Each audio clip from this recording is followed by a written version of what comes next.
Well, we are almost an hour and a half late, but that's okay, of course. Welcome back, everybody. Got quite a panel today for the trade deadline stream. Let's welcome in Donald, Luca, Yo. and then a buddy who became my friend in college this year. Let's welcome in John. John, what's going on, my man? How's everything? Pleasure to be here. Pleasure to be on the show. How's everything? What's up, John? Thanks for being on the show, man. Of course. With that being said, obviously this is the trade deadline. We've seen a lot of moves with our teams, at least. I'll throw it around to Donald, John, and Luca for first thoughts on what's been going on with your team and around the league. Donald? Well, I think the Yankees have had a very strong deadline to this point. They've addressed the major needs. They got their number 2 starter in Montas. They got some really good relievers. And they got Andrew Benintendi, who was basically my main target even going into the previous offseason, into this beautiful offseason. So the fact that we landed him, I've always been a big fan of his. So I think he's the type of guy that can really lengthen this lineup. So I'm really happy with the Yankees deadline. Then, of course, we've had the huge headline Soto deal break. And it actually has a Yankee involvement because Luke Voigt is actually going as part of the deal to the Nationals. So there's been a lot of movement. David Robertson's gone. A whole bunch of movement for us to get into. It's gonna be very interesting for the final few hours. John? Well, the other New York team, crosstown rival, the New York Mets, they haven't been big spending as of late. They recently just made a trade for Darren Rupp from the New York Giants and sent back J.D. Davis along with some prospects. Earlier, about a week or two ago, they've acquired Daniel Vogelbach and Tyler Naquin. So they've been doing some minor pickups to help out. They're still in the market for a catcher, still in talks with the Cubs for Wilson Contreras, as long as the Rays. As far as that San Diego trade for Juan Soto, it is reported first that now instead of Eric Hosmer, Luke Voigt will be going back, as Eric Hosmer had a no-trade clause and the Nationals are one of his teams that he didn't want to play for. And some big names still on that we're going to be waiting till the 6 o'clock deadline to see where guys like Wilson Contreras, JD Martinez for pitchers. You got Carlos Rodon as a starter that's still a big name, and some bullpen guys like Andrew Chafin. So we'll see where everyone goes in the next 2 hours or less than 2 hours. I'd like to welcome on Brian once again. He's got the glasses look in the Yankee jersey. Obviously, I was at the game last night, so got the new South Bronx T-shirt. Brian, what's going on, my man? What's going on? Let me tell you, this is one of the most hectic trade deadlines we have seen in a while. A lot of moves happening, a lot very quick, and I've got some New York Yankees stuff of guys that are potentially getting moved still in the next 2 hours, including, by the way, and I'm not kidding, Gleyber Torres. Yep. He's not in Jack the line, Curry. so that's something to watch. And I've also heard Lucas Luque and the Dodgers, possibly. So there's still a lot to go with the Yankees. I thought they were done. Apparently decided maybe we'll explore their options in the next 2 hours. So this is going to get really interesting. I don't know what the Yankees are going to do, what they're going to get in return, but there's so many questions right now. Carlos Rodon's still getting mentioned in the next 2 hours. We don't know if that move's going to happen. Like John said, Wilson Contreras. There is just so much happening in a short amount of time that I can't even tell you what's going to unfold. It's just so unpredictable right now, and I'm just excited we get to be here and talk about it. Yeah, definitely. Shout out to everybody in the chat. Jets Mess, who's a Yankees fan. Derpy Gaming, Tony Clark, Nimmer, and anyone else who may be watching. Luca, your thoughts on the trade deadline thus far? It's a very interesting deadline. Obviously, it's gotten hectic in the last few hours, especially with the Soto stuff. You know, that was rumored to be holding the market down and basically holding the market down. And then everything else exploded right after that. You know, that was the biggest trade of the deadline. Yankees acquired, for me as a Yankee fan, I think I'm excited with the guys we brought in. Benintendi, even though we're not putting him in position to succeed. Frankie Montas, Lou Trevino, I think the Yankees will fix him up. He's just having a bad year. And we also got a Scott Efros, who is an awesome off-speed slider, I think it is. And the Yankees also traded Joey Gallo, which is addition by subtraction. I was so excited when Brian texted me when I was in Bryant Park playing Ticket to Ride while we were waiting for time to pass for a video to download after I just got home from Giants training camp. Yeah, so Joey Gallo got traded, obviously. Luca, if you want to headline some of the trades and we could go into discussions. All right, so I've also got some rumors here I'm reading on Twitter. The price on Wilson Contreras would have to come down a lot for the Mets to get him before 6 o'clock. The Mets and Cubs talks have never really ignited. Now, the Mets were, I think, previously talking to the Cubs about Robertson, and now Robertson is gone. He's a Philadelphia Philly now, once again. It's going through some of these trades. Obviously, we have the big trade, Juan Soto to the Padres with Josh Bell, forming a very nice trio with Manny Machado. And then prospects were sent back. C.J. Abrams, Mackenzie Gore, Luke Voigt was brought over to the Nationals. In recent hours, the Minnesota Twins acquired Tyler Mahle and Jorge Lopez. As I said, Robertson was traded to the Phillies.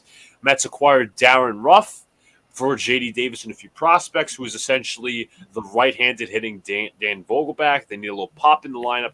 Dan Vogelbach as well. Tyler Naquin and Philip Deal were brought in as depth moves. Michael Perez was also brought in as depth move for a little insurance in the catcher spot, even though that's not the greatest. And the Mets also lost Colin Holderman to the Pirates in the Vogelbach deal, and J.D. Davis, obviously, I mentioned, to the Giants. So I'm going to keep surfing for Twitter. I'm going to look through my bookmarks.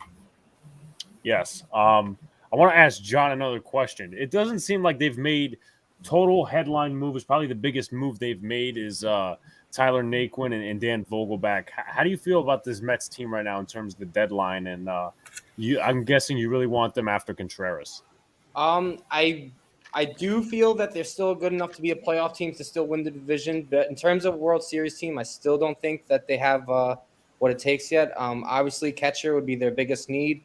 I don't, as a report since I believe last week, they're not willing to give up their top prospects, including guys like Francisco Alvarez and Brett Beatty. And now it's even that they're hesitant a little on Ronnie Mauricio and Mark Vientos. Those are the top 4 position players they have in their farm system. And I don't think they do want to give up their top guns for any rentals. Wilson Contreras and David Robertson, before he was just acquired by the Phillies, both only had 1 year left on their contract, so they would have been free agents after this year. And it's highly unlikely the Mets would have retained either of them or both of them. Right now in the National League, I still think the Dodgers are the team to beat. The depth in their lineup is good, and then the starting rotation, it seems like they could fix any pitcher and throw them out there, and they have an incredible year with some breakout players like Tyler Anderson and Tony Gonsolin, who have really stepped up this year and kind of shocked baseball, I guess. But as of right now, I think the Mets are still a catcher away, and I still think they need some bullpen help. As Edwin Diaz, he's having a fantastic year. Great for him to turn it around, by the way. A guy that struggled early on in his career, but after that with Diaz, maybe it's Adam Ottavino you got in that back end, and sometimes you get Drew Smith or Seth Lugo, but they're not consistent enough, and I don't think that's good enough to win a World Series. Yeah. It was funny is that when I Let me saw also the say trade, this. I'm sorry to Okay, interrupt, go Alex. ahead. Per John Heyman, the Giants are looking for big talent back for Rodon, the last remaining certain top of the rotation starter on the market. I know there was also talk about Jordan Montgomery possibly getting traded to the Cards, which is quite an interesting concept there. But it was funny because one of my followers tweeted out yesterday, imagine the Dodgers fall out on Soto and they settle for Joey Gallo. And that happened, and I happened to add him, and I said, look what you did. So, interesting get by the Dodgers. Donald, I'll go to you. Your thoughts on finally trading Joey Gallo, and could he have a better career with the same kind of market? Because LA's a big market as well, and that's the Dodgers. That's not the Angels. I think California is probably more of a suitable lifestyle for him. I think the pressure cauldron of the Bronx affected him mentally and psychologically, and I think constantly looking up and seeing his ridiculous batting average would also affect him each at bat, because I think he was putting extra pressure on himself. I think he'd be better off with a fresh start. I've never been a Joey Gallo fan, and I knew it was a mistake when we made that trade. I'm not playing Monday morning quarterback. I said at the time I didn't think that his skill set was going to push the Yankees forward because the Yankees already had a bunch of guys doing exactly the same thing as what Joey Gallo was doing last year anyway. So I didn't think that was going to be a real plus for us. I knew Rizzo was because that's definitely the kind of skill set we were looking for. So it's kind of worked out that way. So obviously I preface that by saying, yeah, I've never been a Joey Gallo fan, but I also think that there is more than a better chance than we think than Gallo actually can be very, very good in another situation. So I think it'll be absolutely fine. The Dodgers now, is he going to be a 40 home run guy? I don't think so. But I think I think his power will definitely improve. And, I think he'll be more than serviceable elsewhere. I think he just needs to be out of New York. And I actually wish him the best because, it wasn't for the want of trying. He really, really, really wanted to succeed. And you read his interviews, and he seems like quite a humble guy. He doesn't seem like anything other than just a very decent dude. And I feel bad for him that it didn't work out for him because he really wanted to succeed here. I think he's a Yankee fan. He loves New York. It just didn't work. But no, I really wish him the very, very best, although he had to go. I'm very relieved that he is gone because he was legitimately probably the worst player in the major leagues this year. So we move on, and I'm happy about that. But no, I do tip my cap to him because normally when someone sucks as much as Joey Gallo has for the Yankees, I'd be screaming and ranting and raving and all that stuff. But I'm not like that now because I think Gallo's a good dude. It just didn't work. Okay, so real quickly before I transition to somebody else and maybe ask another question, Frankie Montas will meet the Yankees in St. Louis this weekend. He's dealing with a personal issue, a death in the family, so he won't be in the Bronx. You'll wait for him in St. Louis. And Wilson Contreras and Ian Happ are right now both in the Cubs lineup, at least for right now anyway. Let me ask you this, Donald. Shouts to Jeff in the chat. And this will obviously be a question throughout. Yankee fans in the chat, Brian and Luca.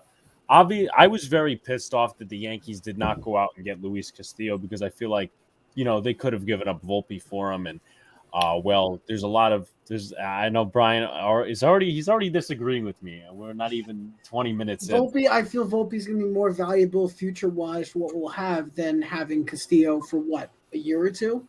Guess what, Brian? I'm in complete agreement with you, man. I have no problem with that. Yeah, I'm in complete agreement with you. I'm a Volpe stan. We need a shortstop. So, and he looks fantastic. I do want to address something real quick. I just saw in the comments, Blue City Empire said, I have a gut feeling the Yankees are going to get Rodon. They did check in. They're not going to go for it, though. And the reason why is because the return that they would need to get for Rodon is too much. And a lot of teams are viewing it as it's going to be a one-year rental because it'll just be a free agent right after. Yeah, he's an option, right? Yes, he has the option. So if he doesn't like what happens with the Yankees this year, he could simply be like, okay, I'll just leave. So the Yankees, so getting a huge return for that for them, for a guy who's only going to be there for the rest of the season, doesn't make sense. It doesn't make sense. Angry to see the price. So, panel, what do you think these trade discussions are with Gleyber Torres? Who could we possibly be talking to right now? Who needs a second baseman? But we'd have to get something pretty spectacular in return to trade Gleyber Torres. Yes, you're right. Have to get he's been a lot better this year, honestly. If they were to get rid of Torres, I think that's a move for the offseason. I don't think they're going to pull something out in the next hour, 40 minutes. I agree with that. I agree. I think the move over to second base has really helped him. He's not he's not playing as bad as defensively as he was at short. And I think that helped him. And his bat is, I guess the power numbers I guess the power numbers are more up there, I'd say. And he's been producing more when he's in the lineup and whatnot. But I don't see him getting traded unless there's something big coming back, which I don't know who else would be on the market right now and who would be interested in Gleyber at this time, but I see that more as an off-season move than a trade deadline move. Yeah, good point. Glaber's been better this year, but that doesn't mean he's untradeable by any stretch of imagination. Well, I would have included him in a Soto deal. I'm just trying to think of an equitable deal because I don't think Rodon would be equitable for Gleyber Torres because Rodon's in rental. Well, So- maybe he's someone you might want to offer because Soto wasn't the only big name out in the market. For those who don't know, Shohei Ohtani of the Angels. I know the Angels weren't taking, I guess, a serious offer, but they're just listening, checking on their phones because Ohtani does become a free agent. I believe it's correct me if I'm wrong. Year after next. Yes. So who knows? They could be big spenders in that area, and Gleyber Torres, a package around him. Maybe that's somewhere they want to start for Ohtani. Yeah, Makes sense. I'm going to ask Luca a question in a minute. I do want to get to All right. Tony's comment. He's also Jeffrey says, "I wonder if JD Martinez will get traded." That's going to be Isn't his contract up after this year? Yeah, he's a free agent. Yep. He's a Yeah. beast. I mean, yeah, I guess the rental part, but they see if the Dodgers didn't get Gallo, they could have gotten Martinez, but whatever. So Tony, who's an Orioles fan, says the Orioles have only traded Mancini and Lopez. I don't see it as a complete sell for the year. As long as they don't trade anyone else, I still think they can cause problems for teams in the next 2 months. Thoughts on that, Luca? I'll start with you, Donald, and then we'll go around the panel as well. I think they still can be competitive. That's how I see it. I think they'll listen. Obviously, losing Lopez, one of your better relievers, is like kind of a loss. Same with Mancini, but I think they still have some reputable pieces there. You got Rushman, you got Santander, you got all these different guys. So it's a young team that's going to continue to fight. If I were an Oriole fan, I would be looking to move teams because this team is playing way above the sum of its parts. They've been competitive. They've been above 500 at one point, which is an incredible achievement for this team. Because considering we thought they'd maybe be one of the worst teams in the majors this year, and they've been really, really well. And what thanks to guys like Mancini they're getting traded. And it's a slap in the face to the fan base. So if I were an Oriole fan, I would not be happy right now because the return that they got for Mancini is not, for me, equitable for what Mancini meant to that franchise. He was the Baltimore Orioles, so I think that really sucks for the fans, and I feel bad for them. I really do. I got something real quick. Would you guys agree with that, or do you think that's what would you say? I'm on agreement with you, but there is still like hope in Baltimore. Brandon Hyde has done an excellent job with this team. They still do have a young team on the majors and some guys coming up in the minors. Don't forget, guys, Grayson Rodriguez, one of the top pitching prospects in baseball, along with Gunnar Henderson, another top prospect to look out for in the future. But they did have, like you guys said, they were on track to be one of the worst teams in baseball again. But they outperformed, and I don't think anyone expected them to be a playoff team, and you would have liked them to get a little bit more of a return for Mancini, especially. But definitely, they do got some guys coming up. So, and they do have some pieces there with like Rutschman, the big hype on him. So watch out for this team in the future. They're not going to be. They're going to get better, I think. But I don't. Don't you think it's kind of similar as the Pirates, for instance? They've got a bunch of great talent, but they just don't have an owner that really wants to win. No, it's sad. They don't, and it happens with certain teams every year. You feel like the franchise will take one step forward, but 2 or 3 steps back because of the ownership's ineptitude, I'd say. And the problem with baseball is in baseball, especially if their owner is fully focused on only rebuilding, then they will just continue to follow that. But if you're in the NBA, for instance, you've still got a chance of getting a play-in, and they're not going to start trading off their best pieces with the chance of being in a play-in scenario. You know what I mean? But in baseball, tanking very much exists Oh, for draft picks and young talent and getting of big time players and stuff like that in order to take in more single A guys. And I just think that stinks. And that's what been one of the major problems with baseball is the tanking issue. So I have like a proposed like theory that I've heard about that I think would it's a little out there, but I think it would help the tanking rule and also like teams, not trying to just like sell players or ownership, not just trying to sell players for literally nothing.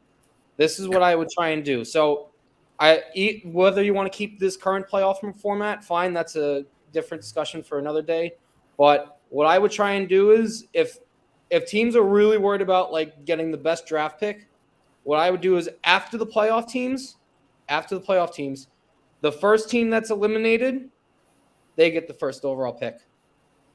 And that should be like a goal for other teams to win instead of just, tank. It gives the GM more thought into not just trying to, consistently lose 100 games a year. Guys, that's a good point. I've just got an update from The Athletic. Twins acquire Tyler Mahle from the Reds. Cincinnati get 3 prospects from Minnesota. Ryan has news. Yeah, apparently Brandon Drury just got traded from the Reds. Where? And he's going to the Padres. Oh, my God. Brandon Drury to the Padres. Ken Rosenthal just sent it out a minute ago. I said at the beginning of the year when we had Gary Sheffield Jr. on and Jim Russell, who's a Padres fan and a Padres podcaster, that the Blue Jays and the Padres would be the World Series contenders. I guess one of them may pan out. With the Soto trade, now they get Drury, and they also got Josh Bell in that deal. So, very interesting turnout. Steinbrenner right now. I'm not even kidding. Essentially what it is. It is essentially what it is. I know this is kind of a moot point, but Luca, you said you disagreed before. And then I want to get to the Rodon and Montas stuff for the potential of the rotation, and we'll go forward from that. I don't mean to interrupt, but I just read from somewhere that one possible team that could be interested on Rodon, the team that just got Tyler Mahle, the Minnesota Twins. I did see that. Might be a potential suitor for Rodon. If that might turn into a good rotation, Yep. at least a good punch. Yeah. Mm-hmm. But Luca, I said, as I said before, we get to the Rodon and the Montas stuff a little bit with the Yankees. Is why did I know you're on my side? I know it doesn't really work in terms of agreeing too much because you're a Jets fan and I'm a Giants fan. But why do you disagree with Donald in terms of the whole Volpe for Castillo stuff? Because we should honestly stop hugging prospects. This guy could be number 1. This guy could be number 2 prospect. This guy could be number 15. I'm done hugging prospects. We have 1,000 different shortstops in this farm system, and we are great at developing international draft talent. We love the international draft. I would give up Volpe. I would give up Volpe if I see fit. Even with the Castillo stuff, would I give Volpe up in a deal? No. If come to think of it, like if I write out what I think should be put in the deal, would I put Volpe in it? No. But if it was a deal breaker and they said last chance or we're going to another team, are you trading Volpe to us? Yes, I would. You could easily re-sign Castillo. Don't forget Oswald Peraza is almost ready.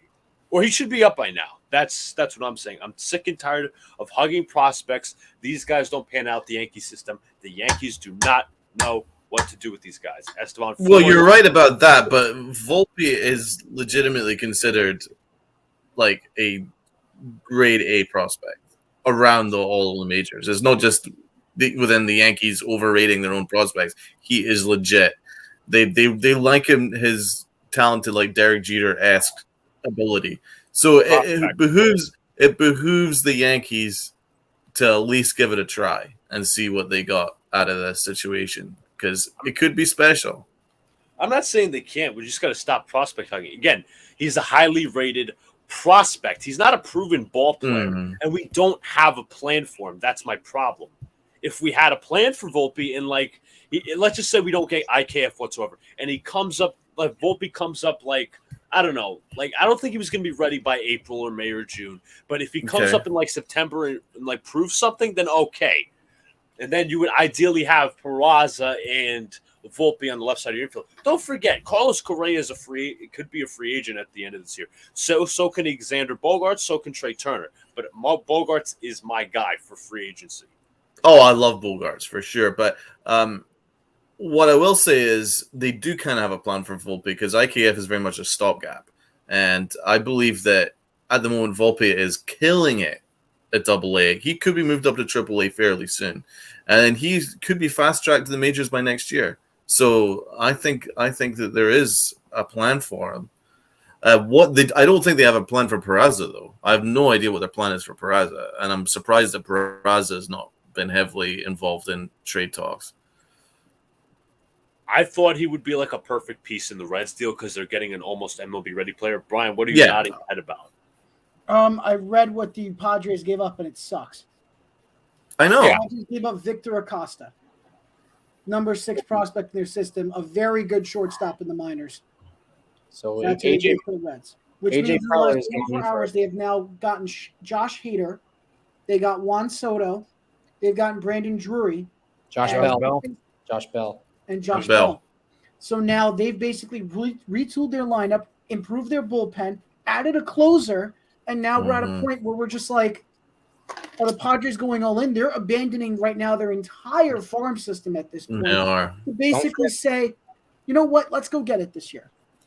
Don't forget they also gave Musgrove $100 million extension this year. Yep, that's correct. And my expectation now, when I was saying that the Mets are probably going to go to the World Series and meet the Yankees, that's kind of fallen now. The way the Padres just did this. Yeah. Ooh.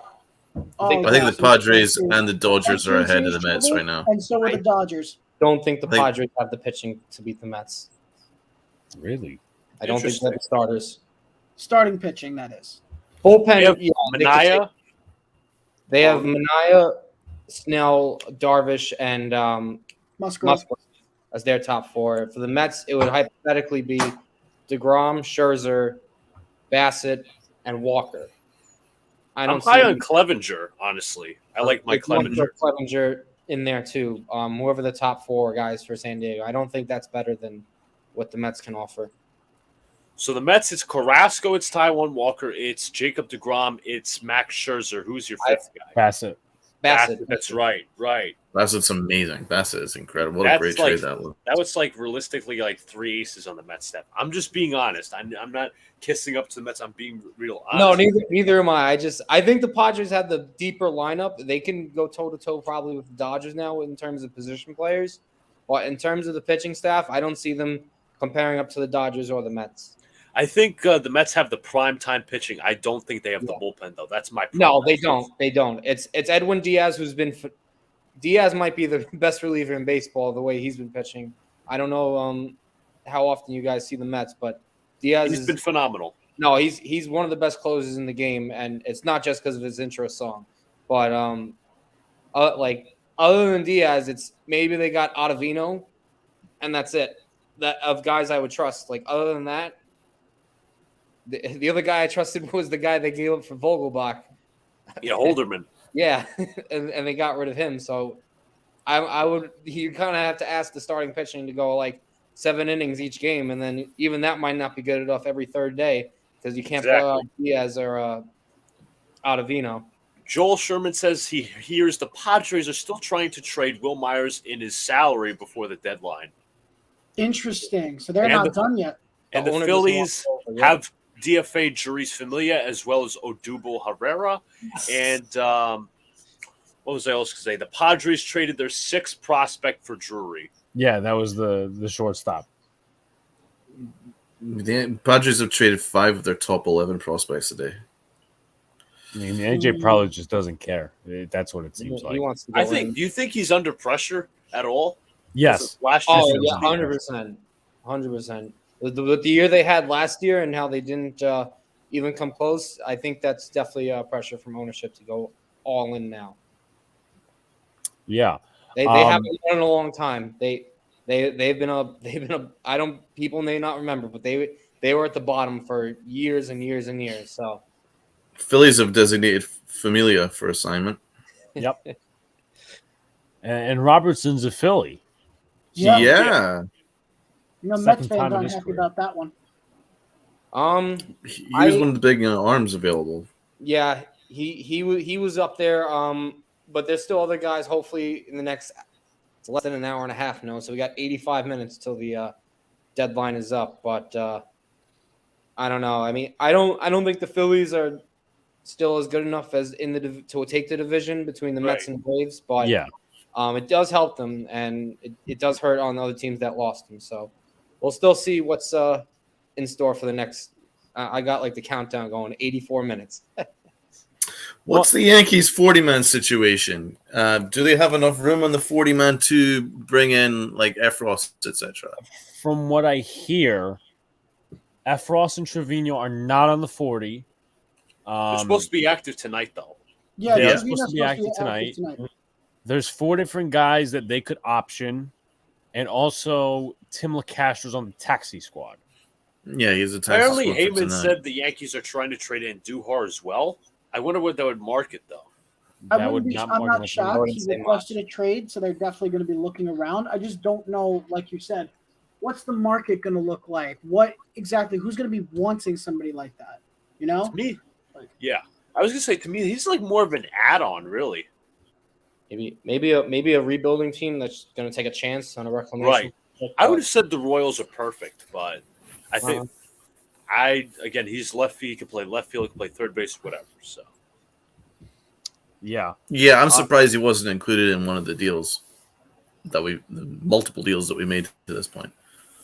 Yeah, I'm surprised also Peraza wasn't included in the A's deal because they gave up like a ton of pitching, which once again, Waldichuk. I'm not. Waldichuk, Medina, JP Sears. You were saying? I was saying, yeah, Sears. Yes. I think touching on that Montas deal, I think it was a steal from Cashman to get the caliber arm of Montas without giving up Peraza is a really excellent deal from Brian Cashman. yeah, Did anybody see the numbers on Montes though, outside of Oakland? outside of Oakland. When he doesn't pitch in Oakland, Yep. his ERA this season is above a 5. Oh, I saw it. Yep, away. Yeah. And he struggles with strikeouts. For some reason, when he's not pitching in Oakland, he doesn't pitch well. So my question is going to be, for the rest of this season, since he's so accustomed to pitching in Oakland, how is he going to beat that pitching in Yankee Stadium most of the time where they have, shorter dimensions in the outfield? That means he's going to allow more runs and more home runs. So That's a at good that point. point, we got to see how technical he's going to get, because if he wants to survive as a New York Yankee, his pitching's got to be A1. If it's not, we're going to suffer. Yeah, but his Garrett stuff. Cole already- Yeah, Go ahead, Donald. Is there? You're right. see your point. His stuff is elite though. His stuff is number 2 rotation caliber stuff. And we've got Matt Blake, who is the X factor here, because I don't think anybody would have expected what we've had from Holmes, for instance.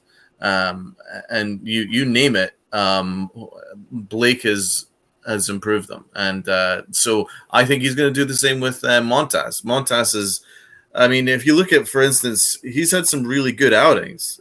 Seattle, for instance, 8 innings, 2 hits. He's had some big games. Houston, he was excellent. 7 innings, 2 runs.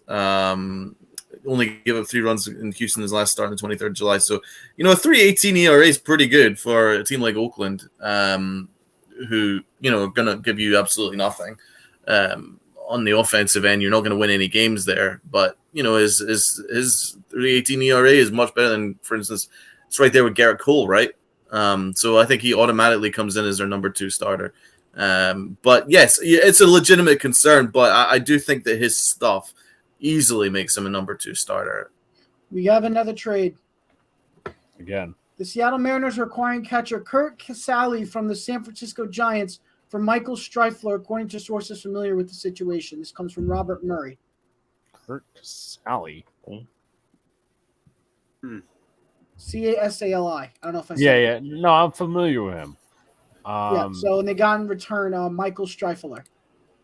Yeah, I don't know who that is, but I'm assuming that's a prospect. could be. Because I'm trying to think of what is it? Joey Bart's the other catcher in San Francisco. Yeah, he's their kid. That's or not a He's kid. not bad either. He's really Update for the Mets fans here. Mets acquired Darren Ruff from the Giants Yeah. for Yep. J.D. Davis, 3 pitching prospects. Yep. Okay. Yep, that was. One note on Darren Ruff actually. So we talked about it. Vogelback is the killer against righties, right-handed pitching, and this is a tweet from Joel Sherman that I had. In 268 plate appearances since May 1st, the slash line for Darren Ruff is hitting 286, 396 on base, 529 slugging, 924 OPS, 27 extra base hits, including 13 homers. So looking at the full numbers, like what you're telling me now, John, that means like he really must have struggled to start the year, and he's really been on Yeah. since May 1st. So you know what? I see that as a good. I like trade. the move too, because now you get the platoon at DH, which, by the way, they struggled mightily at DH, and one of the guys they shipped J.D. out, Davis. J.D. Davis, he looked horrendous at times, and we're still kind of waiting for him to get it going, but he unfortunately could just never put a consistent full 162 games with us, so he had to. The writing was on the wall for him, so it makes sense that he went back in the deal. I'm just looking at Montas's year, more advanced year. And so he's averaging 9.4 strikeouts per 9 innings, 109 Ks in 104 innings. I mean, that's not bad at all. Yeah. And 1.7 WAR. So he's having a pretty damn good year, man. Like I think that we got a steal without giving up any of our top 5 prospects in order to get him. So I think he's got a better ERA than Garrett Cole, who's got a 3.30 ERA. Since I'm assuming you guys are all you pay attention to the Yankees every day. Do you guys think that this team is good enough to compete with Houston? Houston did add some good talent. I'm not going to lie. They've really done a lot of work. Mancini. And They added some good talent. I can't deny that. Do I think the Yankees can compete? If Montes figures out how to pitch well or like stay consistent, I think we got a really good shot. Because starting pitching is really where we're at now. I think the bats are all right. I think we've solved pretty much every issue we needed to. Everything else, I think major-wise, we could take care of in the offseason. So that could include third base and shortstop situation. We could figure that out because think about it. Next year we could have Peraza come up. Or Volpe. If you'd asked me this same question 24 hours ago, I would have said no. But after the deals that we've made, I would say we've got a good chance of competing with them now. You still favor Houston? I still think Houston's going to give us a really hard time. But Yes. I do think the slightly Yankees favor still Houston. are the favorites, of course, in the American League. Astros are very close behind, now that they had all those weapons. And I'm still, by the way, flabbergasted by the idea that the Orioles got rid of Trey Mancini when they're trying to compete. It doesn't make sense to me. I mean, That's exactly my point. Yeah. to answer your question, thank you, Jets Mess.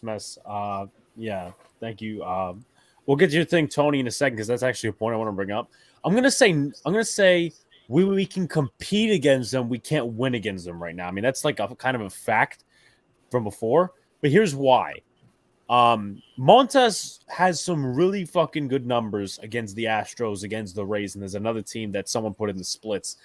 He's got like a sub-2 ERA against those 3 teams. My thing is, do you really want to trust Cortez starting a playoff game rather than putting him in the bullpen where you can get once again, we haven't discussed like necessary packages for Carlos Rodon. If they get Rodon, I will say the Yankees now can officially compete. So there's that little hole right there. If they can trade Monty and get Rodon, absolute, Oh, yeah. great I want stuff Monty like that. gone, man. I don't like Monty at all. You talking Montgomery? Yeah. Don't like him. Well, Don't like apparently him. they were listing the offers for him. Yep. What would you I don't know if it's going to happen, though. I'd do it in a heartbeat. It's definitely been looked at, that I can say. Yeah. So wait, Alex, are you saying that Nestor should be in the bullpen? If you're looking for a 3-man rotation in the playoffs, I would put Nestor in the bullpen and acquire Rodon. Oh boy, I disagree because I'm gonna Nestor's disagree been with that. Nestor's been our best pitcher this year. He has legitimately been our best starting pitcher this year. You gotta let him at least try starting a playoff. I think he could I think he could actually do some damage in the playoffs. I think he could. Plus, he also was an all-star as a starter. And you're going to tell him that, you're going to be relegated to his bullpen duty? Now, obviously that'll fly. Obviously, they won't do that. But Nestor's never pitched in the playoffs ever before. Now, if you could get away with that, in my personal opinion, maybe I'm being a little too hard on Nestor, but he's come down to earth. You can get away with that against a team like Boston, against a team like the Astros, who really upgraded their power with Vasquez, where Maldonado was hitting Mancini. in 200s. Mancini, as Luca just mentioned. So I don't know that would work against the Astros. That's what I'm looking for, obviously, right now. Now, if they get Rodon, and maybe if they do a 4-man rotation, they get Rodon, they get rid of Montgomery, then I will say, yes, okay. Now it could be Severino could be our fourth starter because he's apparently. Here's the problem. I don't mean to interrupt. They put him on the 60-day IL today, which means that he's not happy about that. He's not happy about that. He won't be back. He won't be back till September. And how much is the ramp-up period? That's the same shit with him last year. When is it? This is the guy he is. I agree with that. What'd you say, John? When is it retroactive when they put him on the injury list? What day? I'm trying to find that. What was it, Luca? It was sometime in July because it was the Red Series. Because he gave up 3 straight homers to Reds players, and then they put him on the IL. Trying to see. So, and then they just threw him on the 60-day IL, which mid-September he won't be activated until he thought he could be ready in a few weeks. He threw it 90 feet today, was not experiencing any lat discomfort. He was placed on July 14th, so all right, that's September 14th. Yeah, so he's going to be a bullpen arm. I can't see him being a if you can do that, maybe put Cortez in the rotation, then we could talk. Oh, that's what I think is going to happen. I think you're going to have Garrett Cole, Montas 2, Nasty Nestor as your 3. That's a solid 3 that can legitimately contend with any team in the American League. Yeah. See, Brian brought up a good point with the worries about Montas on the road away from Oakland, and that's kind of a worry I have with Garrett Cole too. Like he's had his blowups this year, especially against really bad teams. So again, Cole still has a lot to prove to me. That was just Plus Nestor's ERA is like 2.8, and Cole's up to 3.30. I know you can't obviously focus too much on ERA, but it does give you a pretty good indication. Nestor has definitely been much more consistent than Garrett Cole has. Yeah, right. I agree. And with that being said, in terms of Nestor, you bring up a good point. He's been what we've thought we don't have to expect too much out of him. Where Garrett Cole, it's blow up after blow up, and then these pitches good for like 6 innings, and then obviously all that stuff. Thank you, Jeffrey. Tony says this morning the Rays released Brett Phillips, saying the Yankees are interested. I don't get that, to be honest, because we have so many outfielders. It's not even funny, and we have outfielders like Brett Phillips. So I wouldn't get possibly why. He'd essentially be like Tim LaCastro too. Ooh. Sorry, John. What do you mean, sorry? Uh-oh. There's over an hour before the trade deadline, but there's a chance that Contreras stays with the Cubs. It's possible they keep him for the rest of the year, try to re-sign him, or extend a qualifying offer and recoup a draft pick if they sign elsewhere, if he signs elsewhere. And that comes from Rob Murray. Let me tell you, if you saw the lineup, it did say that Ian Happ and Contreras were going to play tonight. Looks like, subject to change, so it's not 100%, but it looks like you're going to have to wow him with an offer if you really want him now in the next hour. I don't think he's going to go anywhere. But there's more focused on relievers right now. Yeah, pretty much. See who they can get. Somebody. But we'll give you Lucas Luque.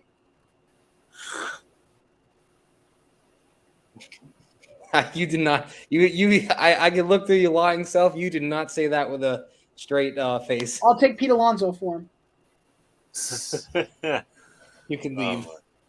That's the case. Best deadline ever. The Padres are trying to. I just got this, and they're actively trying to shop around Will Myers now. Yeah. Yep. Yep. Okay. Um, Trying to see what else I've got. Anything leading wise? Yeah. What's your guys' No. thoughts, just before you finish your point? What's your guys' thoughts on the return the Yankees got for Gallo from the Dodgers, Clayton Beater? What's I heard your he's decent. thoughts? I've heard he's a He won the decent trade. pitcher in Double-A. Look. That's really all I could say. I've just heard he's decent. I haven't been able to watch anything yet, but I've heard that Right. he's a good option. I guess it's a solid return, especially for a struggling slugger. Yeah, and the Well- Dodgers listen, what's the likelihood that Gallo's actually going to resurge? That's my viewpoint.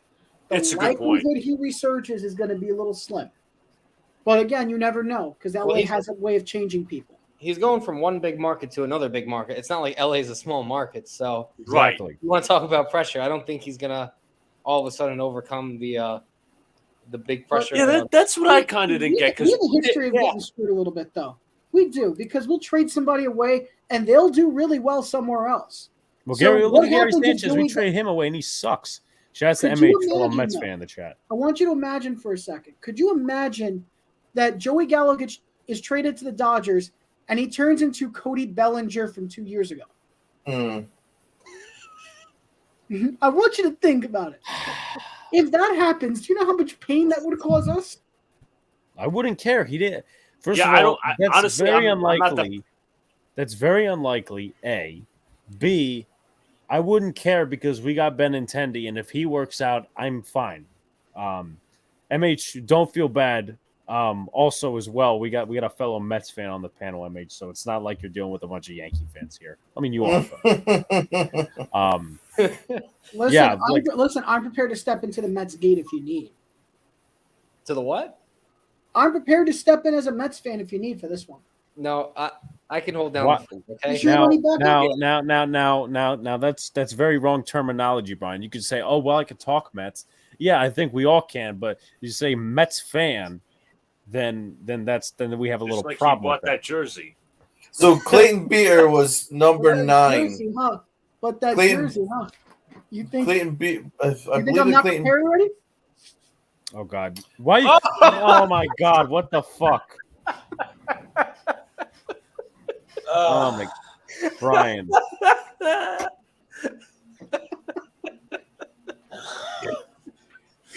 Because I was prepared that we were going to talk pitching, and I was going to make my case that Scherzer should win the Cy Young. So I had his shirt on just in case. Oh my God, Jesus Donald. Oh my Donald, you God. were saying before he decided to unveil his Mets fan. I was looking at Clayton Beater. He was listed as actually the 9th pitching prospect, or I believe in the Dodgers farm system last year. I'm just getting that confirmed. So he was highly rated within the Dodgers system. I think That's a great. we got a decent. I think we got a decent return for him. Okay. Wait, that's a weird trade. Matt Boyd goes to the Mariners. A lefty? Matt Yeah. Boyd. Yeah. That's interesting. They're trying to load up. Well, they have Robbie Ray, Logan Gilbert, Marco Gonzalez. Luis Castillo. Theo. That's an interesting rotation. I They're can say building up so. something interesting there for sure. And I'm going to be real here. I'm keeping an eye on the Marlins right now because they did get rid of Zach Pop, but there is the possibility they could trade Pablo Lopez in the next hour. Mm-hmm. The Twins just made a trade. They got catcher Sandy Leon from the Cleveland Guardians. Are you kidding me? Ew. Sandy Leon. Sandy Leon? Ew. What the fuck? What? We talk about all the great trades they made. Didn't they go out and make this one? Why? And the exchange was for Ian Hamilton, Right Who the hand. fuck is that? a right-hander. Oh my God. Sandy Oh. Leon. He's I don't backing have Gary words. Sanchez. Yeah, I just confirmed that. So Beater is rated as the Dodgers' 15th overall prospect, and he struck out 36% of all hitters he faced. Okay. And apparently has got elite spin rate on his pitches. So you Consider- can imagine that Matt Blake is going to have fun working with him eventually. Definitely. Considering Gallo was having an awful year, and they got that back. I think that's an A+ trade for the. Yeah, I think so too. Yeah, that's what the general consensus is. The Yankees got a really good return for him. I didn't know Matt 'cause Boyd hasn't pitched this year. I'm actually kind of he hasn't surprised. pitched this year No, Have Donald sing for Gallo being traded? because of the karaoke thing the other night. That was What, did I say that was going to burst into song if Gallo was traded? well, he'd have to clip that as evidence. Yeah, Sure. I need the evidence in that. Are we shocked that Syndergaard hasn't been traded yet? No, not really. I think it's going to come down to the wire. Somebody's got to make a really good offer for him. The Jays are going to have to give a really good deal if they want him, which I don't understand because why would they hold on? Why would LA want to hold on to him? It's not like they're going to really compete this year. But the issue is with Syndergaard, his fastball isn't the same as it once was. The spin rate's not there. His strikeouts has gone down, and without the electric stuff, he's never really shown that he can produce for a consistent period of time. Believe me, I've watched him for years. He can't. I think we would know that, John. Yeah, he can't. Clayton Beeter becomes the New York Yankees' 10th prospect. Boom. That's a good thing. Okay, Cashman, you got a steal right there. 10th overall prospect. I mean, we did trade a lot of arms, but He deserves his credit. That was a good guy to get. Yeah. So what I was saying, actually, MLB Network just put something out on a tweet. Are the Yankees done dealing? And they listed all the notable acquisitions they've made. Benintendi, Montes, Trevino, Efros, and Clayton Beeter. Those have been the 5 main people. All of them are right-handed pitchers plus an outfielder. That's what we've acquired. Give me Rodon, and it becomes an A. So what do you have it at right now, then? How is it not an AL? Huh? I think it's an A already, man. And I have some news in the football realm if anybody wants it. I think I know what it is. What is it? Tim Patrick tore his ACL. Yep, the test confirmed it. Torn ACL, done for the year. Damn. So Broncos lose a nice wide receiver they had, underrated guy. Didn't they do the same last year? Tear his ACL? Or was that 2 years ago? I feel like he had the same injury. I don't think it was ACL. No, I'm not sure. Was it Sutton or Patrick? It was Sutton. It was Sutton tore something. Yeah. Thank you for the clarification. They just confirmed what the Padres got back in the Hosmer deal. Jay Groom.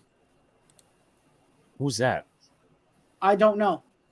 I wish I had an answer for that one. I'll give me a sec. I'll get more info on that. I just find it weird that they took on Jay Groom is a lefty in the Red Sox farm system, or was. MLB ranks him the 11th best prospect in their system, and he was in AAA this year, so he might not be a top 10 prospect, but he's close to ready.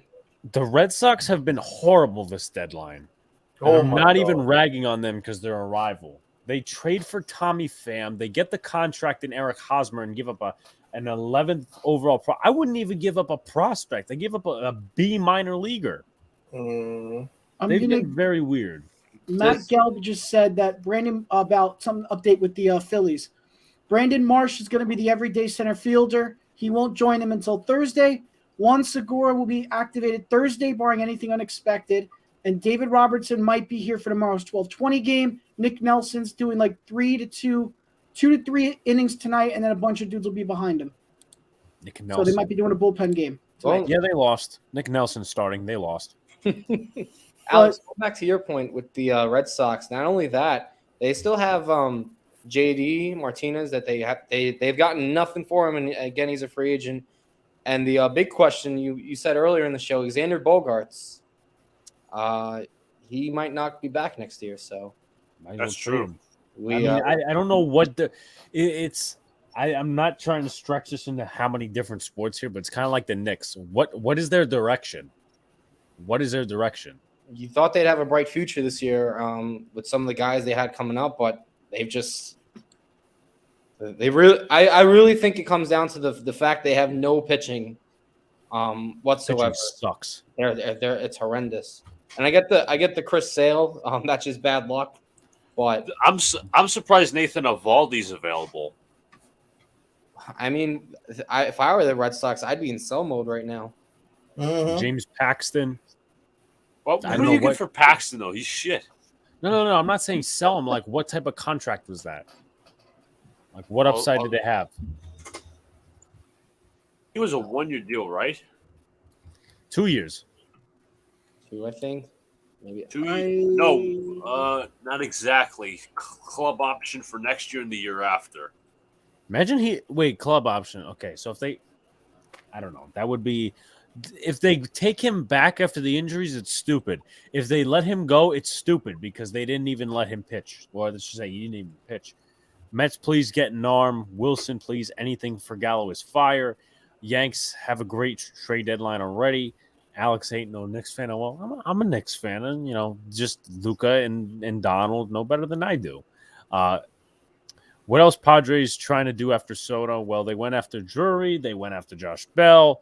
What did Sherman just say? I just lost a Joel Sherman tweet. Let me see.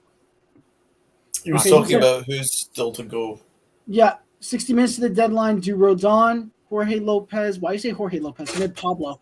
Pablo Lopez, JD Martinez, Ian Happ, Wilson Contreras, Nathan Eovaldi, and Merrifield get traded. And there's still no Tiger relief trade yet involving Fulmer and Chafin, who are expected to go into today. the Royals. I think Chafin will be traded for sure. The Royals put out their lineup not too long ago, and Whit Merrifield is in it, so I don't think he'll be getting moved unless they get blown away. But Yeah. Why did the Sox get Hosmer if they're in sell mode? As I said, the direction makes no sense to me. And I got to ask my buddy Sox Arizona, who right now is in Cincinnati.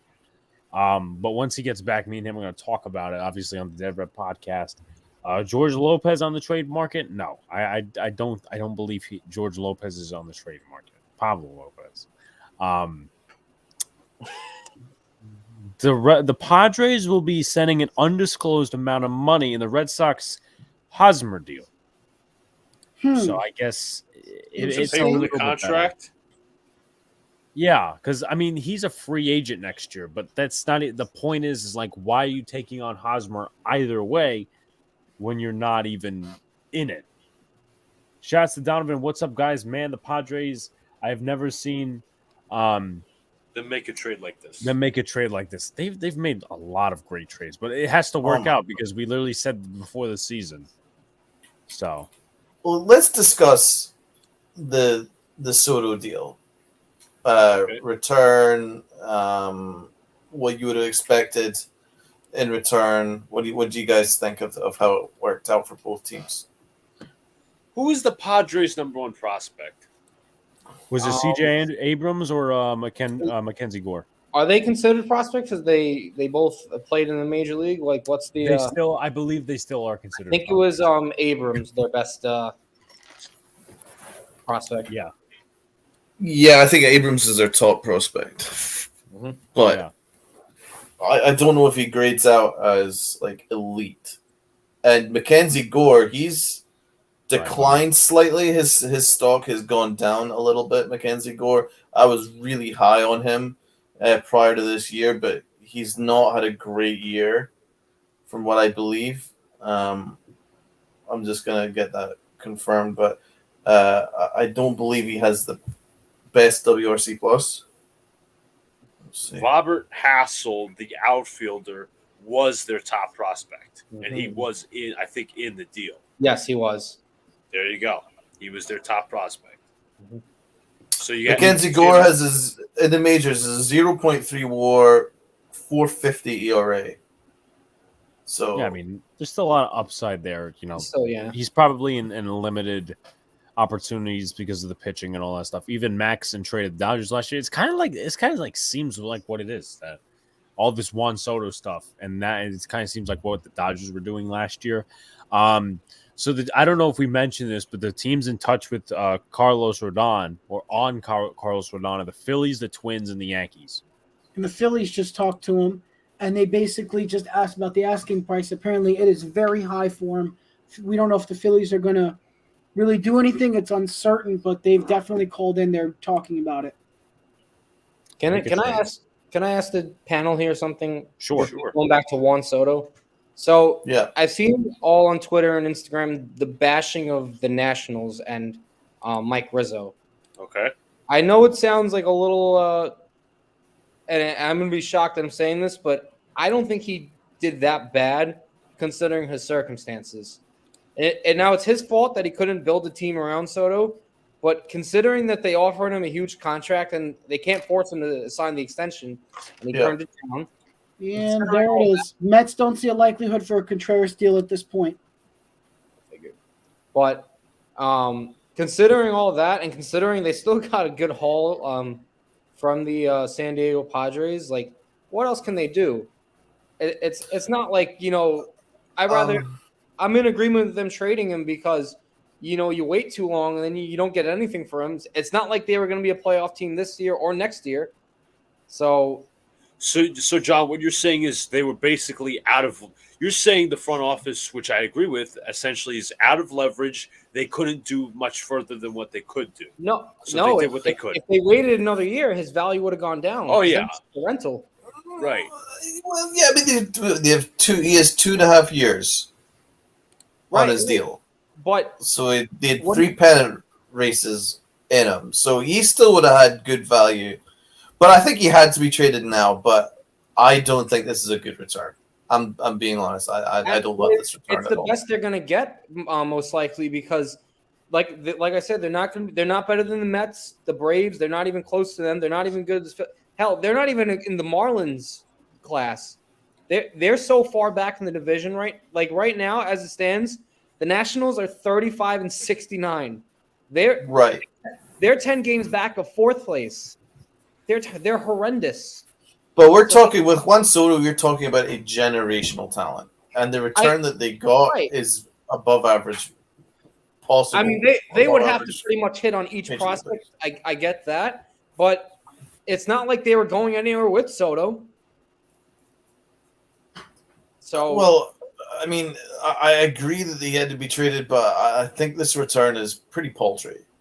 We're talking about Mackenzie Gore, who's he's kind of mid. He tops out as a mid-rotation starter.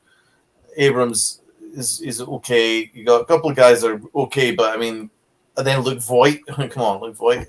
So it's not a great return. We're talking about a generational bat, and I'm telling you, I think the Yankees easily could have topped that with their eyes closed. They could have topped that with Perez. Sorry, say your point. You want to talk about value? Maybe they could have possibly got more from the Yankees or the Dodgers or the Cardinals or whoever else was in that mix. But you kind of, as a general manager, you lose leverage, and at least they got something. At least there's something that's salvageable from him, but they were never at risk of getting nothing for Juan Soto. I mean, Juan Soto is literally generational.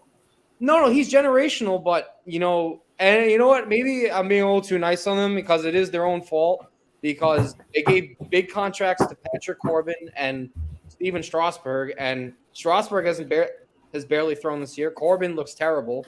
They really didn't have much of a prospect pool to begin with before this trade, so the future wasn't bright. But at least there's something to look forward to and say, oh, maybe this guy can turn into something, because they weren't doing it without Soto.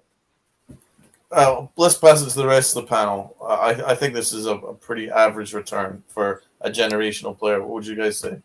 I'll start first. Let me just say, Jeff Passan says to buckle up for this final hour of the deadline. Let me also say, I actually kind of see John's point. Obviously, I agree with Donald. I don't think the return was like extra. The return was like great, but considering they fucked up the circumstances, they did. Like they got the top prospect, they got the pool that they wanted. It's like, listen, if they didn't fuck this up and they traded Soto just because, then it's bad. But they fucked it up. They fucked up the leverage.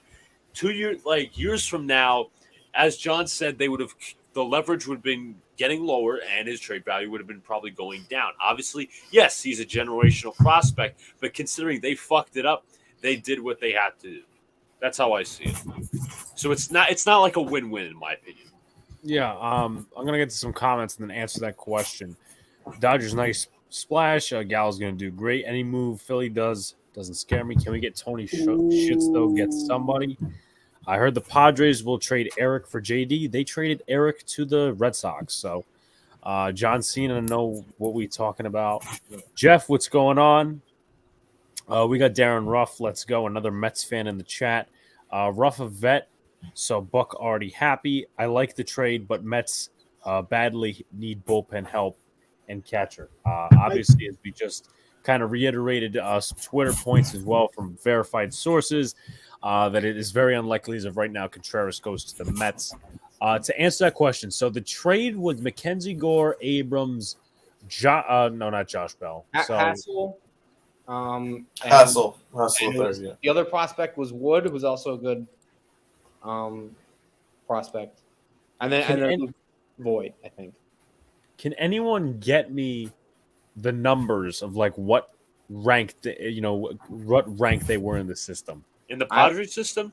I got the Correct. NY and I got the New York Post article right here. So Mackenzie Gore, I think, was like 4th originally, and then he's been like kind of going down. Yeah, that's what I was saying. He was once the baseball. He was once the Padres' top prospect, and he was also once the best pitching prospect in baseball 2 years ago. Robert Hassel was the Padres' #1 prospect. and he was also 21st in baseball. C.J. Abrams was the number 6 in all of baseball last year, and he was regarded as the top prospect in 2021. James Wood, the outfielder, was the Padres' 3 prospect. And Jarlin Susana was the Padres' 14th. He was the pitching prospect I think they got back. Jarlin Susana was the pitcher. Mm-hmm. To answer that question, also shout out to Jeffrey. He says, P.S. Let's go Giants. Luca come to the blue side. If you haven't already, check out the training camp recap Alex, check out video. private chat. Day 6. Trevor Rosenthal to Milwaukee. That's an interesting move. And Brian also said that the Dodgers are in on Pablo Lopez, which isn't necessarily a shocker. Mets should just bring up Alvarez. You can't stun a guy's growth if he gets a taste of the major league pitching. I would, John, your thoughts on that? I would keep him down in AAA. He just got here. I think it's been about, I want to say maybe a little more than a month now. He raked AA. For AAA, he started out slow, but he's starting to pick it up. And I was telling Brian before that this guy is legit. He's not just our #1 prospect. He is the #1 prospect in baseball. That's how good he is. He's supposed to be the next star in the game. Yeah. And lucky enough that I have his autograph. I have I'll buy that. I have his autograph. I have Volpe's autograph. So just some stuff to know. Also, I don't know what was the point I was going to get at before, but I'll look at some comments. Donald got them vocals. My man, MH. The Boston Red Sox groom just got pulled. He was traded. I think that was a Hosmer trade. Darren is in no way a long-term option, more of a veteran presence. They probably don't believe Alvarez's defensive game or his ability to call a game is ready for the MLB level. That's a very good point. I agree on that. And back to the Soto thing, I would have thrown in an MLB-ready player. It's hard, but you gave up Josh Bell and Juan Soto both in that trade. Those are 2 very good MLB players. Now, Josh Bell, he's been on and off the last couple of years as a first baseman, but considering, once again, Juan Soto, generational talent, and, Josh Bell, I mean, you got to throw in an MLB-ready player. Not a contract that you're just going to throw in. Yeah, is Luke Voigt really? I can see Hosmer if Hosmer agreed to go in that deal, I could see that being. Yeah, Luke Voigt more. He's not a bad player, but he's not if the Yankees were to give up a Gleyber Torres kind of cornerstone. Voigt's he's a solid piece. He's not Yeah, that's what I'm talking about. Let's look at what the Yankees could have offered without putting in Volpe. They could have offered Gleyber Torres, right? They could have put in Peraza. They could have put in Pereira, maybe even Dominguez. and then say Jordan Montgomery. Okay, I think that beats what the Padres offered. I really do. I really do. I do genuinely believe that's a better offer than what the. Jesus, it's my dog. Sorry. No, it's just today. Gave me a heart attack. What's going on over there? You're having an earthquake in there. My dog's very excitable that I'm back. So Jeff says, also MH says, I'm saying is a DH. And then Jeff says they already have Vogelbach, Alonso, Naquin as potential DH options. Surprised they haven't tried to trade Dominic Smith yet. MH says, do you think the Giants asked for Dominic Smith before they settled on JD? And now he says, whoa, obviously responding to the earthquake in Donald's room. But I've got a puppy. He's very excitable. Yes. Before I get to Jeff's recent he just comment, broke my room, but that's fine. That's good. Yeah. What's a room? It's all good. I mean, it's it's when you think of how we've went through a lot of shit this month, Donald. I mean, that's like the least worst. Exactly. I just watched the Yankees get no hit. Yeah, which was not very fun. You should have seen my reaction when Holmes gave up the home run. I was broken. I was literally broken. I put my head in between my knees, and I was like, I was broken. I started throwing my hat around the stadium. I was pissed. By the way, I'm sorry, Alex. By the way, those in the chat, I'm not joining the Smurfs. I'm here with Gangrene. I'm with you. I'm with Gangrene too. Exactly. So you're not the only one. Me and John are on something. What a terrible nickname. Why would you ever implicate yourself with gangrene? What? Isn't that some sort of disease or some shit? It is. It literally eats away your legs, and you have to get your amputated if you get gangrene. Oh God! I'm not 100% sure, but I thought they were a rock band, if I'm not mistaken, and way back then. I'm gonna look that up. So yeah, well, Big Blue is a significantly better nickname. All right, Smurfs. Oh, they were. Yes, you enjoy losing another 50 plus years. I seriously think we're ahead of the rebuild, one step better than the Giants, because the Giants are in evaluation I'm in year. agreement with that. Giants are in evaluation year. The Jets are in the rebuild stage where they have to show progress, at least 7 to 10 wins, in my opinion. But here's the difference. Giant fans, we're okay with the fact that we even if we suck for the next 10 years, we've still got 2 of the most amazing Super Bowls of our lifetimes right there, and 4 overall. What's that? Right, but that's nothing in NFL terms. It really isn't.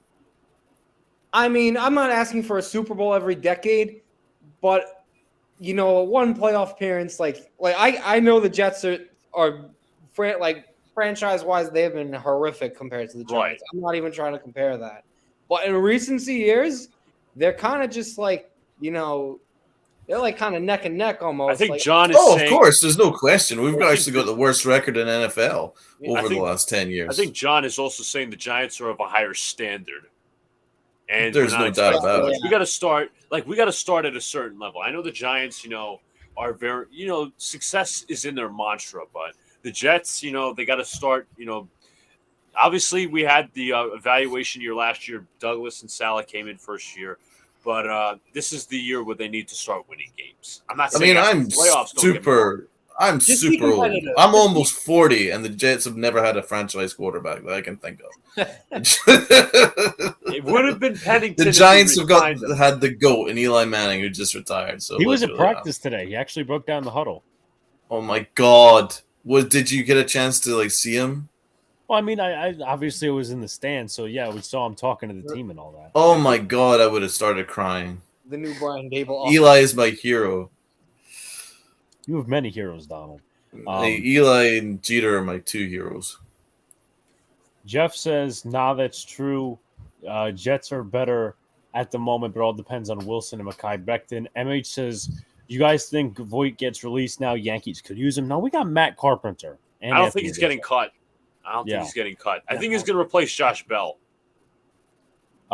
Jets haven't had a QB since Namath. Let that sink in. Jets mess. Exactly. It could have been Pennington, but the Jets opted not to re-sign him because that 2018 was like legit. If Brett Favre does not get injured, that team is going to go on for a wild run. Plus, the guy never said anything about being injured, especially 2009. If you consider 2009 with, let's just say, I don't know, they bring Favre back. I think there's a chance they do go to the Super Bowl. And I'm not if all these ifs. If my auntie had balls, he'd be my uncle. Oh my God, Donald! I have something Mets related. Okay. Oh boy.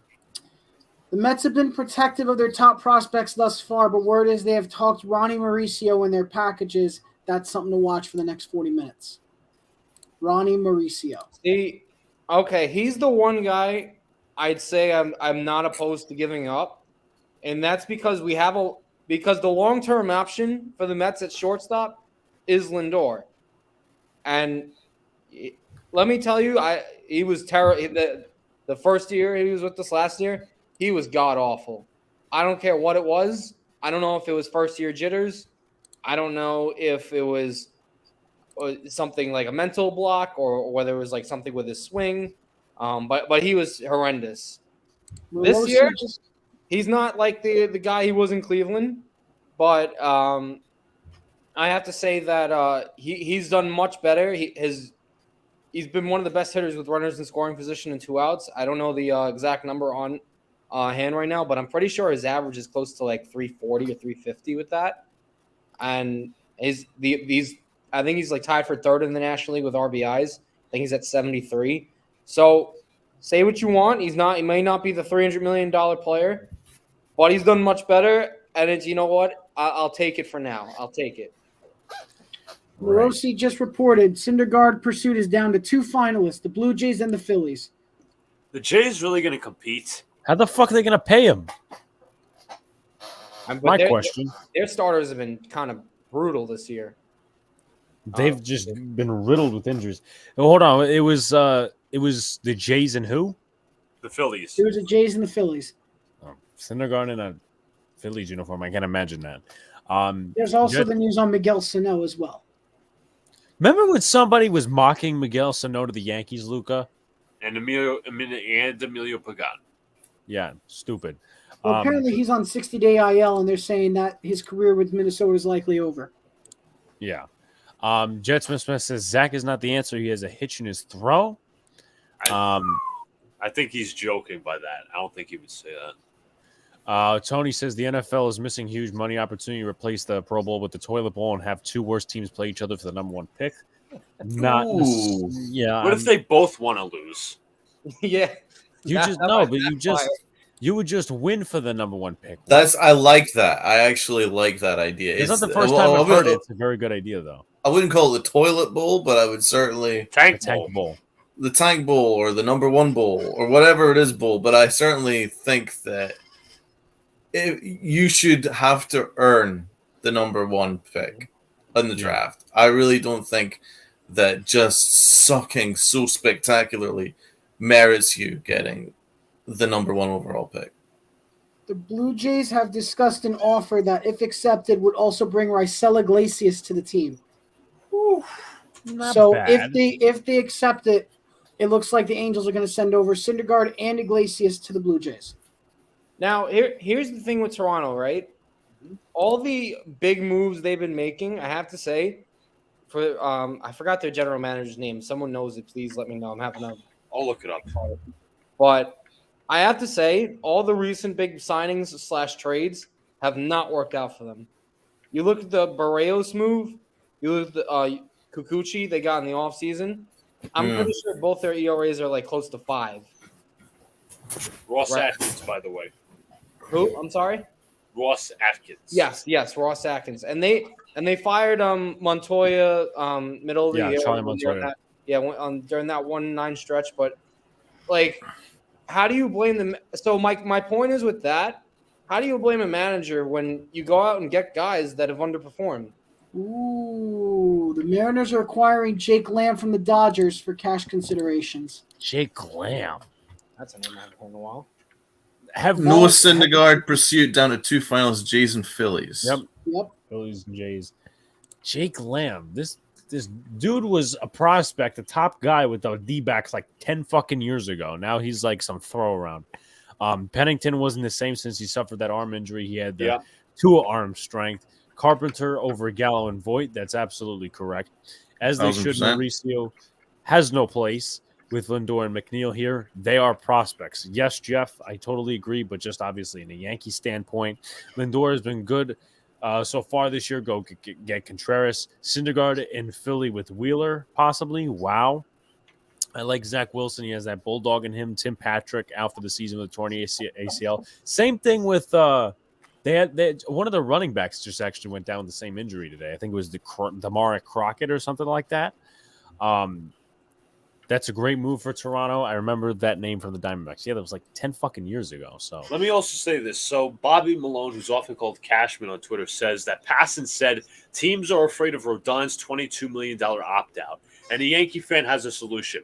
He's proven his worth with the money he's got this year, obviously, and just salary dump Donaldson in the offseason, and boom, there's your $22 million that you can pay him back with, or opt in at least. It's a good solution, but it's also easier said than done. Like, who's taking on Donaldson? right. I wouldn't touch it. Yeah, Jeff, Robert Foster was trying to go for a ball today, and he hit the ground, and he was grabbing his back, so that was an injury. And then Antonio Williams, I think he got hurt on a reception or something like that.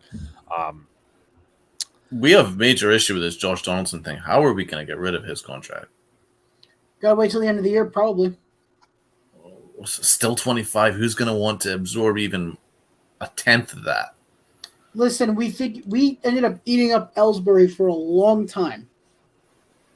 Yeah, but And honestly, I wouldn't be shocked if we do the same with Donaldson. At this Well, point. that's because you signed him. You didn't trade for him. You actually signed him and kind of got stuck. Yep. Yeah. They we willingly took on Donaldson's contract. Willingly. Oh, yeah, we'll absorb all $50 million. Yeah, That has to be one of the biggest mistakes. The Cashman's. Yankees would be doing it about face. For the trade, they're going back to that trade when they got him and Trevino. They got IKF. They got Trevino from the Rangers. I'm sorry. Trevino was in a separate deal. Yes, I'm sorry. IKF. Got something. Brett Phillips has been picked up. Orioles. Oh. Baltimore took him. Okay. Well, there you go. All hope is regained. There's the story. I'm so happy he's back on a team. I'm so happy. Brett Phillips? Yep. Can I talk about this real quick? I want to ask Brian's thoughts. What the hell are we doing with Benintendi batting sixth? That's not supposed to happen.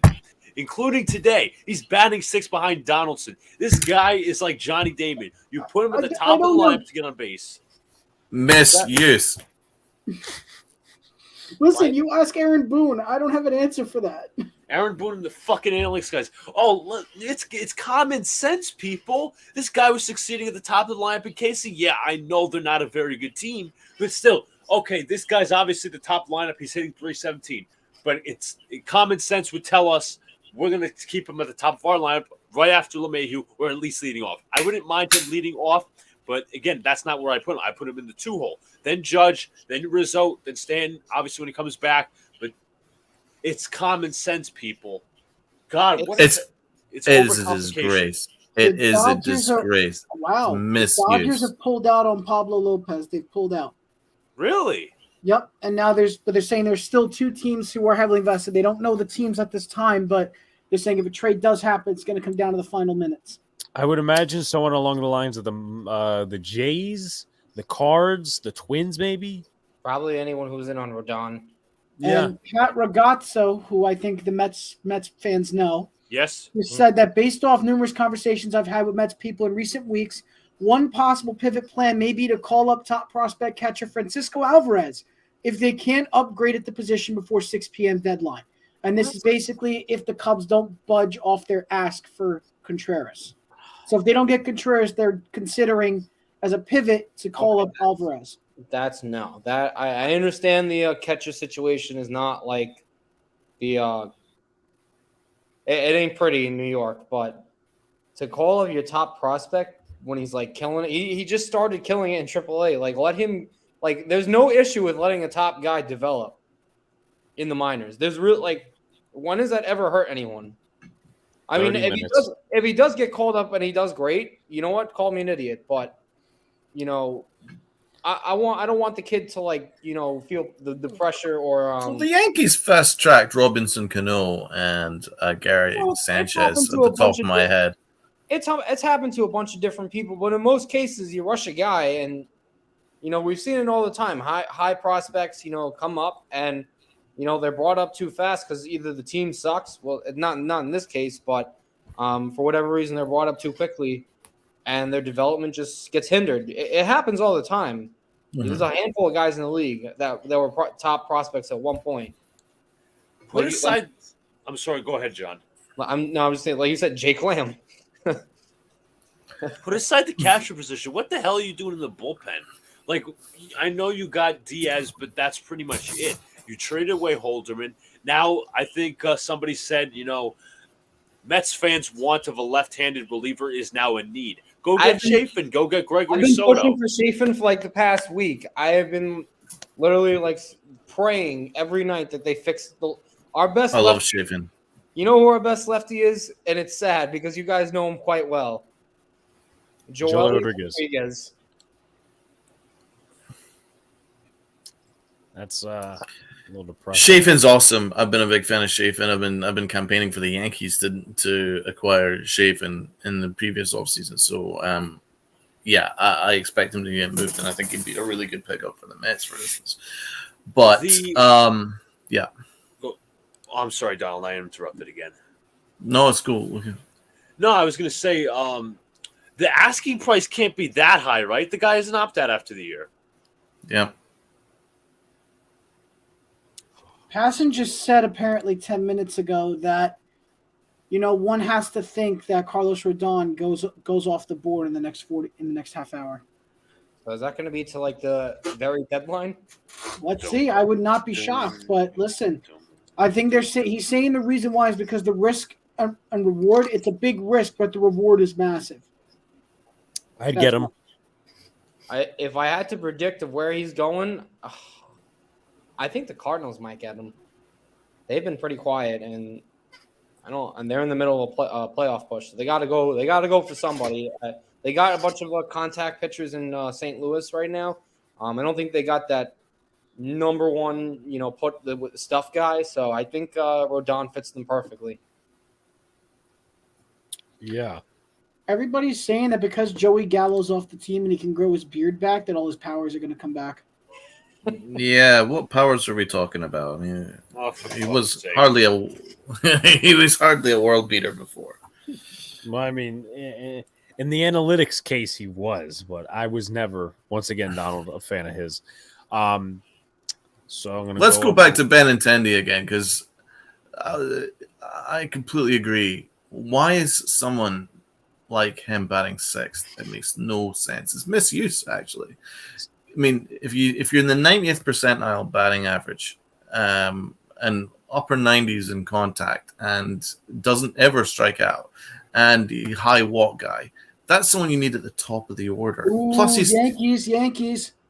They've been talking to the Marlins about Lopez. Okay.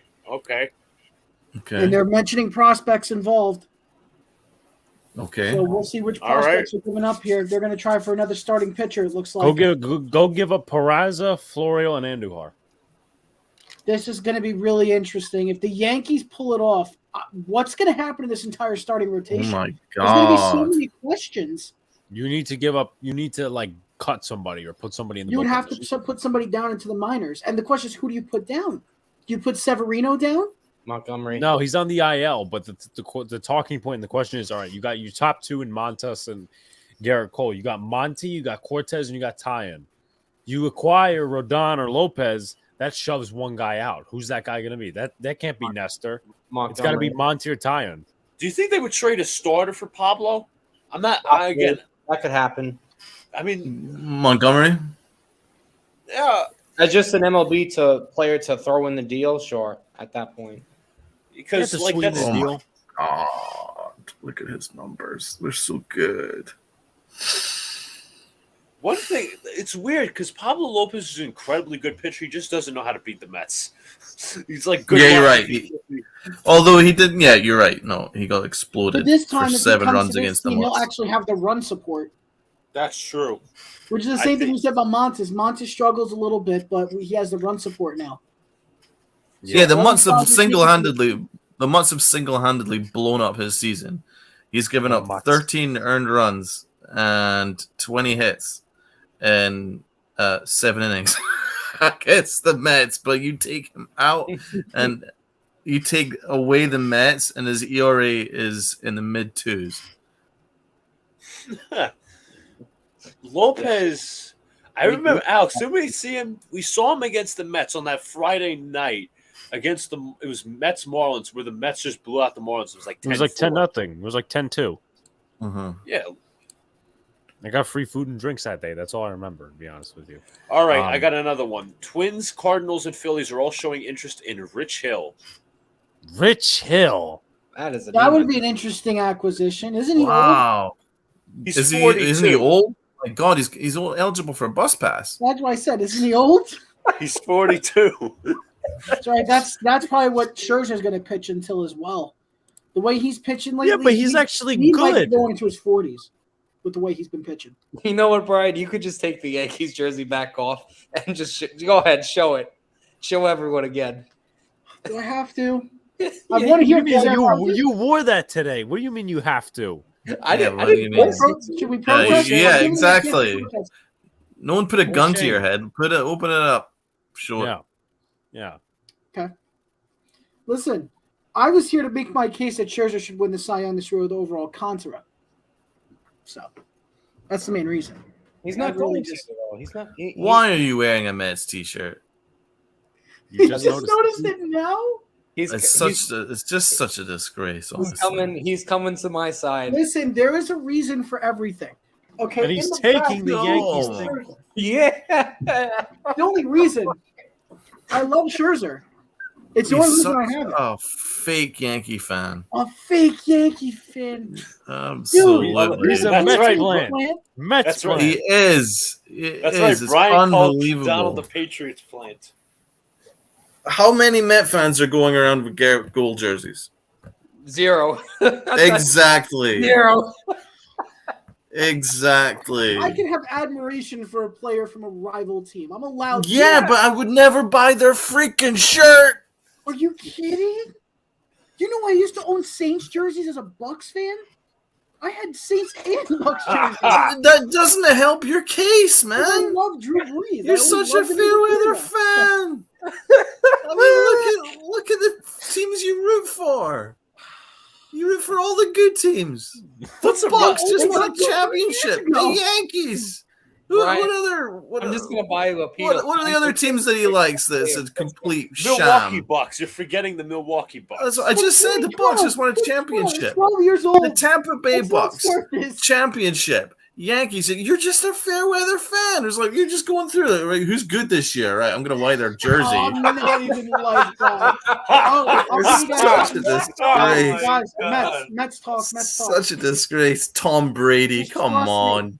Trust me, the Red Sox. All the best athletes in the world. Aaron Judge, fucking. You know what? The Greek Freak and Tom Brady, and you root for all three. Let me give you some news real quick, and this is not from a verified source. The Red Sox are in talks with the Mets for Dom Smith and a prospect in exchange for JD Martinez. That would be a hell of a steal. Oh my God! Yes. You know how bad Dominic Smith was? Seriously. Depends on the prospect because Martinez is a great player. If we give up like Mauricio or someone, fine, take him. First, that's an addition by subtraction because Dominic Smith, he's one of the worst hitters in baseball. He really is. He hasn't gotten a home run in a calendar year. And you think I'm joking? No, you have to look back to last year for him to seeing his last home run. It's so sad. But to get a hitter like JD Martinez, like I guess got he's DH, first base, another good power bat. Like I guess the goal of this deadline was to beef up the home run department, but still to get some help. I still would have liked a reliever, but you know what? I'm not opposed to getting JD Martinez. Nope, would not be opposed at all. So here's this from Joel Sherman. Yankees have had fear about how Severino returns if Tyon and Cortez run out of gas as innings pitched build. Lopez was one reason they got work done yesterday to pursue something like this. Plus, lots of people in the Marlins organization who've worked for the New York Yankees and know the prospects firsthand. Bingo. That tells you everything you need to know. Jeter really got the cream of the crop of Yankee front office executives over in Florida. I'm just catching up on some comments. Jeff said, Nito, Perez, and McCann are not good at all, but Alvarez needs more time in the minors. Mets are looking at Chafin and Fulmer. From the Tigers' bullpen options, Mets' bullpen is beyond abysmal. Breaking news, Kenny Galladay is slow as shit. He gets no separation. Yeah. I mean, that's the type of receiver he is, though. Smart move, doubling up his starting pitcher. Mets get some bullpen up. Yanks don't need anyone. They have Aaron Hicks. I agree with that. Padres have a literal all-star team. Scherzer has been unbelievable so far. He roots for the New York team. If you're talking about Brian with the Mets, Brian, yeah. Sorry, you'll never see myself or any Mets fan rocking an Aaron Judge jersey. Thank you. What do we call him? Fairweather fan. Just got something else from another source saying the Mets appear to be done at the deadline. What connection does Milwaukee, Tampa Bay, and New York have? What's the right source? I'm trying to find everything I could find to see if. But you got to look for the unverified stuff. No, I know. Yeah, I'm. Believe me. What do you think? They got to get a damn reliever. You can't leave that bullpen as is. You're not getting anywhere. No. In the playoffs with that bullpen. No way. Diaz is fine. No problem with him. Diaz, Ottavino, love them. Everyone else, no. I would take, honestly, if I was the Mets, I would take two relievers from the Tigers. I would do Jimenez. I would do a combination of this. Jimenez and I don't at this point. Let it be Yankees are close. What? The Yankees are close to getting him right now. Who? Lopez? Oh my God! They're close. They've got 15 minutes. 17? They got 15 minutes. They're going to probably figure this out. If I was going to take a gut feeling how quick it's developing, they're going to figure it out. Andy Martino says the Mets are still looking for the bullpen. I don't know who to believe, man. So many confusing stories, though. That's what I'm not getting. I'm gonna frickin' source that they were looking at JD Martinez. Another one said that they're done for the day. Another one said they're still looking for bullpen. It's crunch time. You don't know who to believe. This is always the hardest part. He's actually a Florida Panthers fan.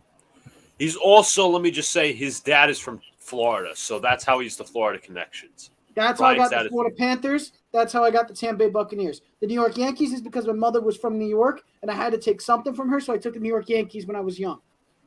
Screw the Panthers. And as for the Milwaukee Bucks, that's because of one reason only. I wanted to get into basketball when I was a kid. I didn't want to do stereotypical, go with the New York team or a Florida team. So I picked basically something random at the time, and I got the Milwaukee Bucks, which was back in the Monta Ellis, I said. Brandon Jennings. Andrew Bogut, Brandon Jennings, Larry Sanders days. Would you pick a name out of a hat? Basically. Michael Fulmer to the Twins. Oh, that's a fucking. Why would you trade in division, you assholes? They did it twice. Interesting. Wow. John is in shambles right now. Oh, damn, he was a reliever that was talked about. I just love it. The Epler's Mets memes are flying in of Billy Epler. He froze. My guy hasn't moved. It's already coming in. I saw something funny that's not related. Breaking news. It says Rob Manfred traded to an unknown sport. I found that. I don't know why, but it made me I will also add this out there. Someone also said to remember that there's always deals that trickle out within the first 10 minutes after the deadline. Yeah, it's never like a done deal at 6 o'clock. It's like 6:10, 6:15. You got to push the button. You got to just push the button by the deadline. That's all you What I got. was going to say, John, when it came to the Tigers relievers, I said 2 of the 4 that I like specifically.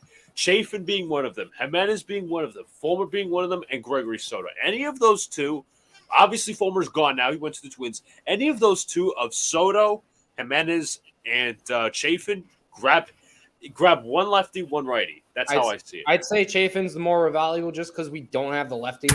Like Exactly. We have 0. Like They got back nothing. Detroit got back nothing. What did they get? They said they got right-handed pitcher Sawyer Gibson Long. Who the fuck is that? what? You tell me. What? Why? What are these teams? What the hell? Ooh, wait. Yankees, Gleyber Torres has been mentioned in the negotiations for Pablo. Oh, boy. Unbelievable! This is insane. We're going to If this trade does happen, Gleyber will likely be going to the Marlins. Insane! Oh my god! And here's the funniest part I'm going to add here. The last time we traded a second baseman to the Marlins, it was Starlin Castro. That's You got a true. point. That's right. Whoa! You redeemed yourself. Good job there, man. Are you sure they didn't get back anyone? It was Sawyer. He's a They double A literally pitcher. just got back Sawyer Gibson Long. What Really? the? That's from Mark Really? Swenson. Stupid. Oh my god. No. There's some really bad teams. Wow. What's this dude's So- name again? Mark Sawyer Feinsand. Gibson. Long. Sawyer Gibson Long from Minnesota. I Okay. swear he better. I he can't even better, find him in the prospect list. Neither can I. This is sad. What are these teams doing? These Tigers are ass. They're like the Rangers. They're so mediocre. Let's spend money and then eventually suck mid-season so we can trade all our guys. Well, that's what happens. They gave how much money did they give combined to Baez and Rodriguez? Eduardo, oh my God! Terrible. I got to go look at the contracts because I have to. So Jeff's in here's chat. this. Here's this. The Mariners are obviously talking about Kirk Casale and Matt Boyd. They are getting back Streifler and catcher Andy Thomas. Oh, okay. I don't know who that is. Baez, 6 years, $140 million, which is about $25 million a year. It's too 23 much. actually. Then you got Eduardo Rodriguez. Let me do the numbers on him. Rodriguez, $15 million per year. 5-year contract. That's terrible. Luca, can you tell me how much Eric Hosmer is making? Oh, Alex, check out Jeff's comment while you do that. I Did can the look Cardinals, this is a Cardinals fan, by the way, shout out to Jeff. Did the Cardinals help their cause? They don't spend necessary to get to the next level. They've stayed pat this entire deadline. Yeah, I would have them on the loser side of the trade deadline Definitely. because right now they sit in. I have the standings in front of me. They sit 3 games back of the Brewers, and they could have used another pitcher to help Milwaukee because Milwaukee's rotation's at the top. With Philadelphia is close on Noah Syndergaard. I hope he comes back. Yep. To center field. That's Rosenthal, right?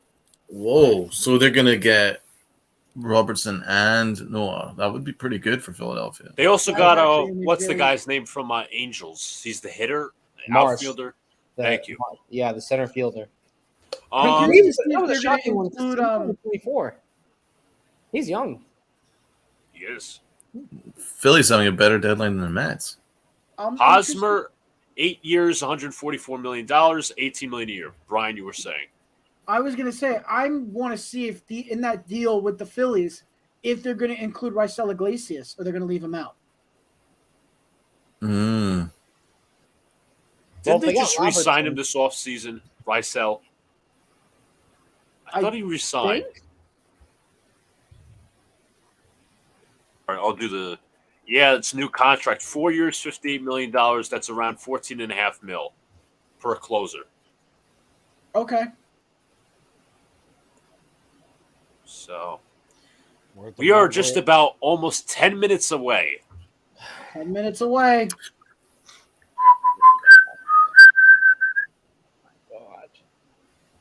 Seriously, how do you give up nothing and get a good relief? Like, oh man. If Joey Gallo can get a damn double-A pitcher back, you tell me we can't give up somebody for a reliever? I'm still trying to figure out why the Mets weren't enough to get this. Why they somehow didn't get Fulmer. That's going to be my question of the day. They needed one more reliever, and they still have. They got to pull something out of their rabbit ass because this is unacceptable. It really is. I expected a big deadline from the Mets. I said they had to do something. They had to. I mean, they haven't done really anything. They haven't done anything. Although I like Vogelbach. I think Vogelbach's excellent. I don't even mind the rough trade. Like those are good. I think those are solid pieces. And you know what? I don't even care. I don't even care that they're not going to get a guy like Contreras or Martinez. You know what? If it happens, great. If not, I'd rather get the bullpen pieces. I feel like that's where we struggle most. Everyone says catcher, but you ever seen our bullpen without Diaz and Ottavino? It's pretty bad. I've seen literally games have been blown by their bullpen. They've made some really good additions, though. They're not going to lie. I'm not going to lie. Do I count them as deadline moves? No, because it was kind of a little bit before then. Yeah, I mean, like when remember you got Big Boy Danny, Tyler, you got Darren, and you got Perez. Those are decent players. I like them all for depth. I think, like I said, I think the plan is to Vogelbach and oh my God, Ruff to platoon at DH. I think that's what they're going to do going forward, and I have no problem with that, honestly. But to not get a bullpen piece is like a little mind-boggling. Like, and if it's not taking much to get breaking, hold on, let me just make sure this is Jason Stark. The Phillies have traded Mickey Moniak and a second prospect for Noah Syndergaard. Wait. Who said it? Jason Stark. I should have been following him. That's on me. Come on, man. Source: the Toronto Blue Jays are acquiring right-hander Mitchell White from the LA Dodgers for minor league pitching. There it is. Just retweeted that. Hassan just said the same thing, except he didn't include the prospects and stuff. So, agreed, Jeff. We got Jeffrey, and we got Jeff. Rob Murray just said that. Mitchell White, Dodgers. Cards we've never gotten Soto. Starting pitching is mush. Yep, saw that. Let me ask this real quick before Alex gets back to the comments. You think if the Yankees get Lopez, now somebody brought it up in my mentions who follows me, not in my mentions, but in my timeline. You think the Yankees decline Severino's option? Yes. Yes. They definitely would. Because it's not like he's been bad this year, but it's just been the same repetitive thing. Health. He hasn't been healthy enough. Same story, man. And I remember talking about it before the season began during the offseason. I had mentioned, and John, I know you remember this. We were talking about who the Yankees should move on from, who should get the second chance and get keep him around on a make it or break it year. And we said Severino was on a make it or break it. Yeah, pretty much. We just felt like he's such a great talent, but just he can't stay healthy. And it's just how can I expect to keep a guy who's not going to have an impact on the game because he can't physically be in the game? I agree. I think that his stuff is really elite, and it should normally translate to being a great starter, but his arm can't handle 7 innings every 5 days. I think he should be an eighth man and eighth inning guy, or even a closer somewhere. I think he'd be fine in a bullpen. I think it would be easier on his arm.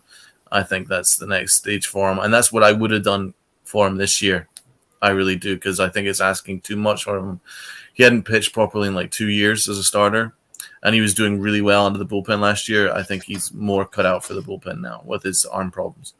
5 minutes to go, people. 5 minutes. Oh, my God. Will the Yankees get it done? That is the question. I don't think there's any way the Marlins are asking for a top prospect like Volpe. I don't think they're doing that. Cardinals are acquiring Jordan Montgomery from the Yankees. Yankees have walked Montgomery over to the Jordan's gone! Yeah! Jordan Montgomery to the Let's go! You know what this does? This opens the spot for Pablo Lopez if they make the trade. So they could be trading Montgomery right now, and also we're going to get Lopez from the Marlins right before we hit the deadline. There's a possibility we're going to lose one and gain another. Mets have made a trade. They just got Givens. Michael Givens. He's a good reliever. Yes. They get a reliever. Yes. Yes, they do. I'm so happy and Montgomery. Forget what I said. Pablo Lopez will remain with the Marlins beyond the trade deadline.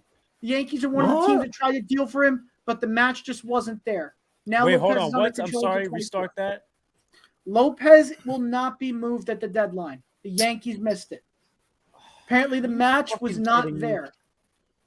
Yankees have sent Jordan Harrison Bader is going to the Yankees. Yeah, Yankees have sent Jordan Montgomery to the Cards for Harrison Bader. That's Harrison big. Bader. What? Wow. Whoa, Bader. that's a Bader to the Yankees. Let me look up how this guy's doing. he's a really good defensive outfielder. I know that. That Bader is an on the year. interesting situation. 5 home runs, 21 RBIs, 256 batting average. He hasn't He's a hit very well good- in his last 7, but I still like the move. I'm pretty sure he was a Gold Glove winner. I thought he was too. I'm gonna pretty take a sure. look at results right there. Yankees Pablo Lopez talks aren't resulting in a deal. That is what Heyman has said. Can we? Who the hell's going to start? We need another starter. This was really hectic. Gold Glove Award winner 2021. Bader won't help the Yanks. I mean, Donald, would you take Bader over Hicks? Yeah, Yes. dude, I'd take you over Aaron Hicks. Did we know the return for Michael Givens for the Mets? Has that been broken yet? Nothing yet.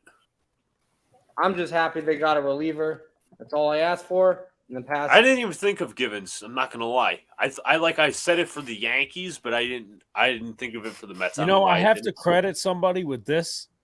Pete Simonetti was actually the first one with the Cardinals Monty talk. Yep. He did say. Yeah, shout out Pete for that one. Wow, he was quick on it. That was at 1:00, right? That was in the 1 p.m. hour. Yeah, He knew this was going down. There's still 3 minutes to go. We don't know what other. What if moves the are gonna Yankees come are in. going? What if the Yankees are reverting to Rodon? I'm just putting it out there. That's a possibility, but it's a huge asking price that you would have to meet just for a guy who's going to be there one more year. Think about what sort of pitchers do we have right now that are ready to go at the moment? We have Cole, right? We have Cortez. We have. Why is my mind drawing a blank?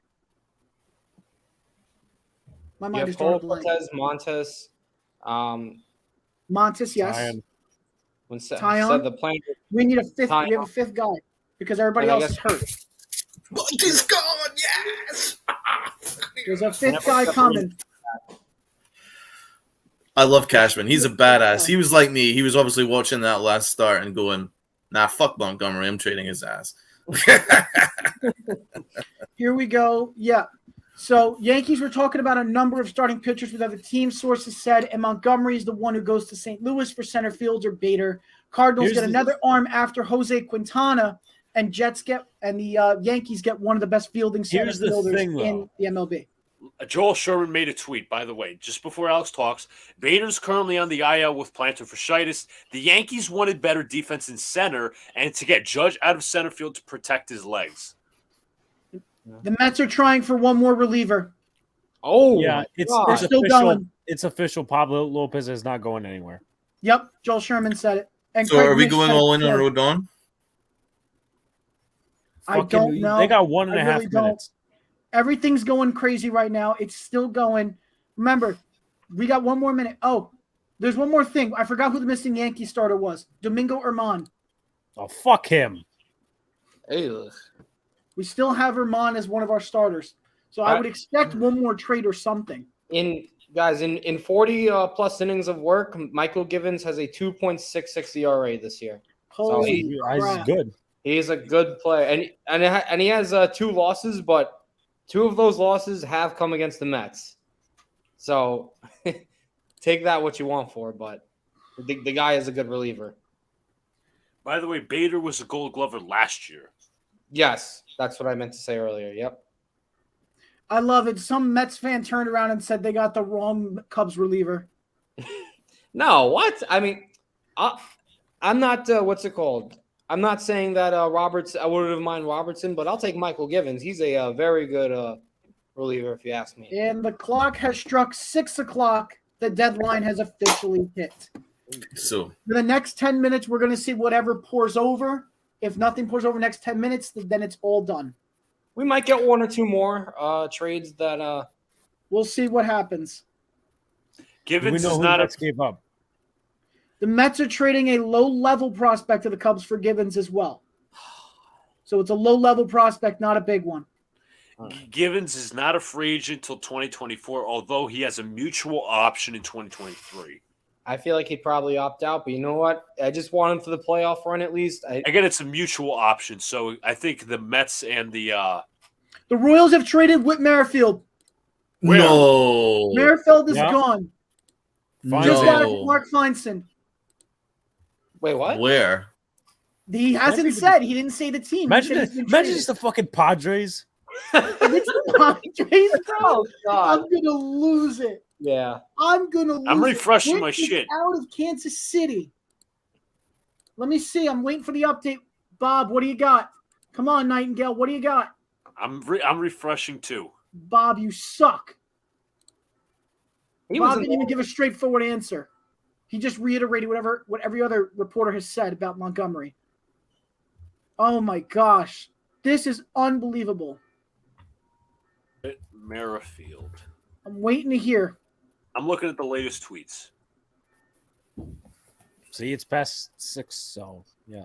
Yes, it's past 6, but we got to see. White Sox. It White looks- Sox? Or wait, I can't tell if that's for hold up or see. No, that. Oh wait, and hold up. Now I'm getting different teams. Hold up. Yeah, that's what I'm saying. You're getting different teams. You got to wait. You Yep. got to wait. Ooh. Don't jump. Nobody jump. Ha- We don't I- want to report the wrong team here. No, I Brian did that Hoch. yesterday. We're not doing this again. no. Brian it's either- Hoch.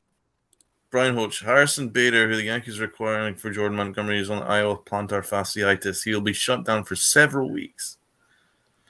Who is? It's Who we just Harrison who we Bader. just who do we just traded for? He's out for several weeks. Mm-hmm. With plantar fasciitis. So we don't have Bader for a while. Okay. All right, Heyman, what do you got? Merrifield to the Blue Jays. That's good. Interesting. It was Blue Jays. Toronto gets Merrifield. Why? What's the? This is going to be interesting. What did the Jays That's give kind up? of weird though, because they have Santiago Espinal. Yeah, I don't understand. That's a weird. Like What like not did the no Jays knock on give up? Merrifield, but they don't really need another Outfielder. that even. Like For Samad Taylor and Max Castillo. That's the trade. Merrifield for Samad Taylor and Max Castillo. Luca, I'll need some prospect research on that. Yep. Samad Taylor was ranked. Damn it! Come on, stop with the ads. I swear, if they traded a top 16. prospect, I'm going to be very stunned. Samad Taylor was 16. Let me get you. Who's the other guy? The other guy was Max Max Castillo. Castillo. Um, 7 minutes left. about like roughly. Yep. Jeff Passan just came in with the joke, too. He said Whit Merrifield's been traded to the Blue Jays. One has to believe he'll be getting vaccinated. Oh, really? Oh God, is they gonna start with this?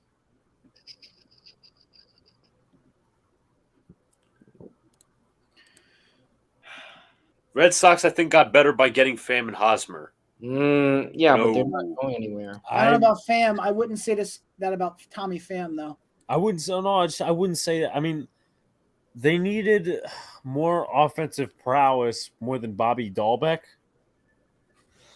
with Hosmer, but I just don't think it's worth it. I don't think they choose it. In my opinion, this is obviously you're a Red Sox fan, Bill, but I just don't think it was worth it. I am still stunned that the Cubs never traded Happ and Contreras. I am really shocked. And the funniest part is that they never had extension talks with Contreras to justify them never trading. Did their general manager Jed Hoyer take a nap? Like, Yeah. did he I like? don't understand. It's what I'm trying to figure out. Unless there's something that's going to happen in the next 5 minutes, I just don't see it. Either he thinks he's going to re-sign both, which, if I were both Contreras and Happ, and like for future deals, I don't think I want to play in Chicago. I mean, maybe because they've been around a while, and I'm pretty sure Contreras is on the World Series team, if I'm not mistaken. But Was he actually? I'm not 100% sure, but I don't think there's much to Chicago, so I don't know why. Andrew Baggerly says that Rodon and Jock are staying with the Giants. Okay, so neither one got moved. Fuck, man. I Wow. wanted another So does that starter. mean the Yankees are settling and staying with Erman? Why the fuck are they doing that, though?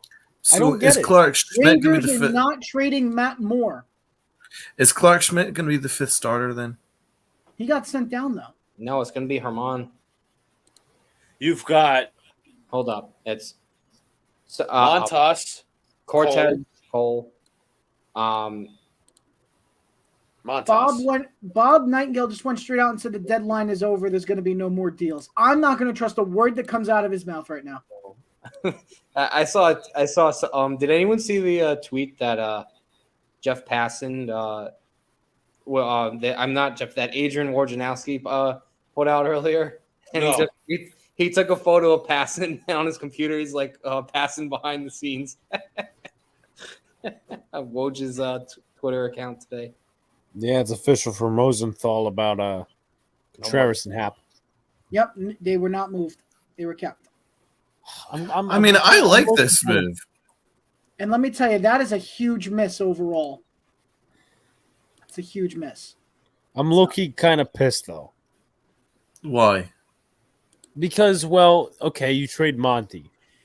Justifiable. But you got to get someone like who are they really going to put Clark Schmidt in that role after he's been sent down up and down and up and down? I mean, Yeah, but at least they'll finally do something with him, man. He's he's a much better pitcher than Montgomery. MLB Nerds Much made a better really good pitcher. point. They're not even close to how much better he is than Montgomery.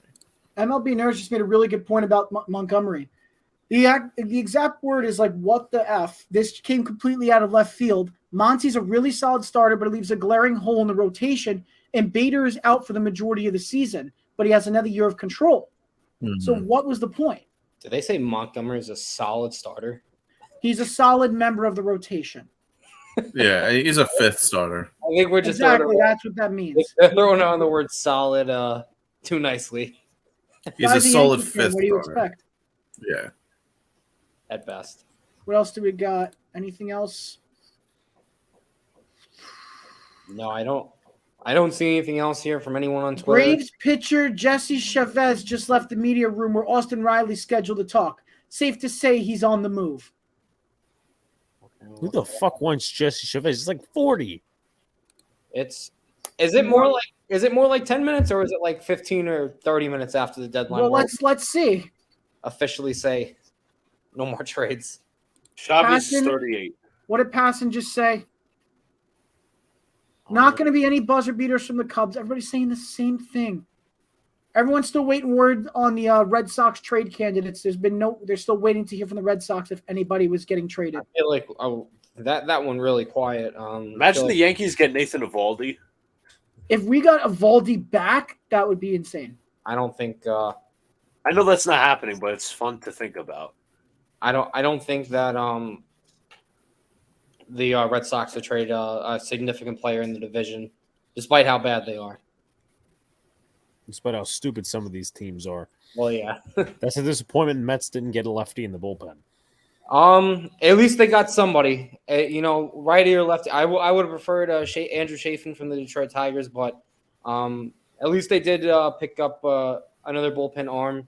Maybe another one would have been even better, but you know what? I can sit here and complain and whine and bitch, but this is what it is, it looks like. I don't think any more moves are being made by them. What else we got? Passing another tweet. Nope, I hate you, Passan. Dodgers are trading for Mitch White.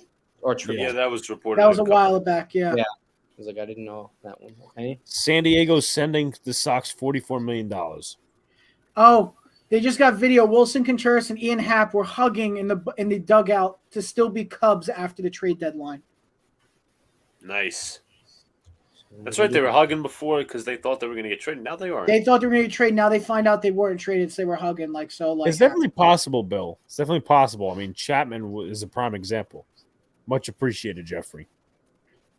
By the way, we are still waiting from the Red Sox. We haven't heard anything yet. Still waiting. All right, I got a trade. The Atlanta Braves are acquiring Rizal Iglesias from the Angels for Jesse Chavez and Tucker Davidson. I knew it. They said Chavez. That's a good trade. When Chavez walked out of the room, that meant he was traded. Oh, shit. Everyone on the Red Sox, what's it called? Everyone's saying that Martinez is staying, Evaldi's staying. Yep. Pretty much. I can't find anything. I'm also assuming nothing happened with Lopez and any of the top pitchers left. I'm looking to see.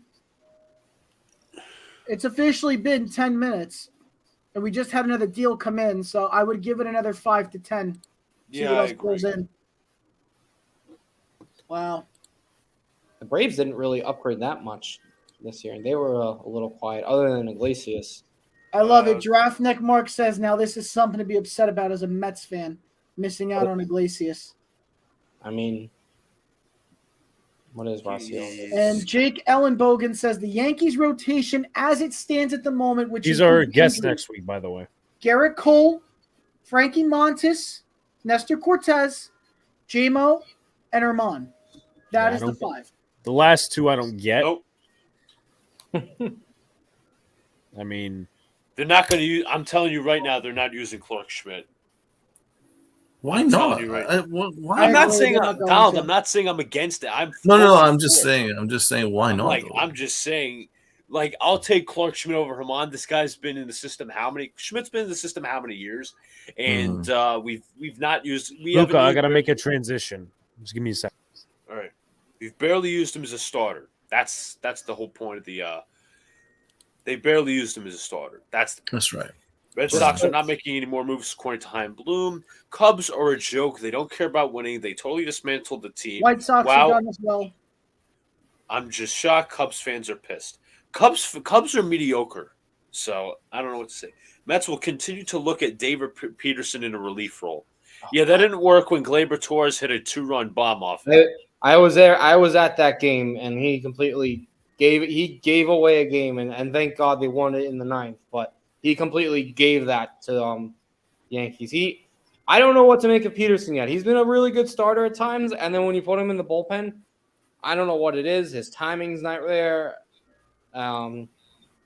He might be a possible trade candidate in the offseason, but we'll see what happens with him and if David Peterson. A side note here for Michael Givens, he's actually reunited with Buck Showalter. He used to pitch for Baltimore when Showalter was on the manager of the O's, probably like a decade ago now.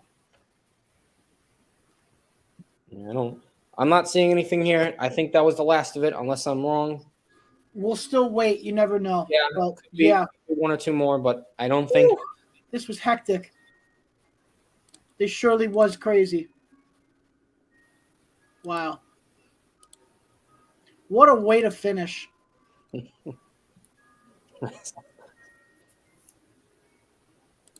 Wow. We got the amount of heart attacks. Like I know.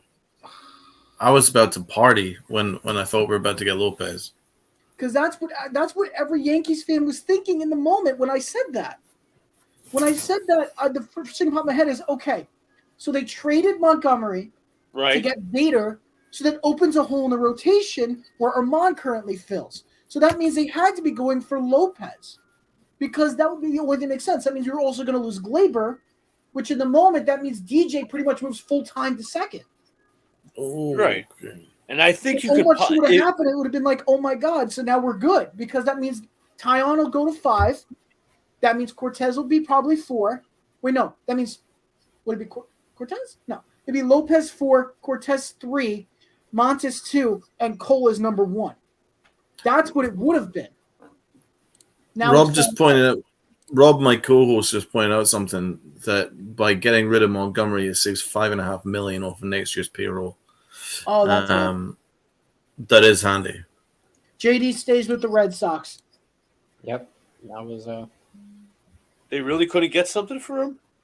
And Sherman just said big names who didn't get traded today was Martinez, Contreras, Happ, Pablo Lopez, Martin Perez, and Matt Moore.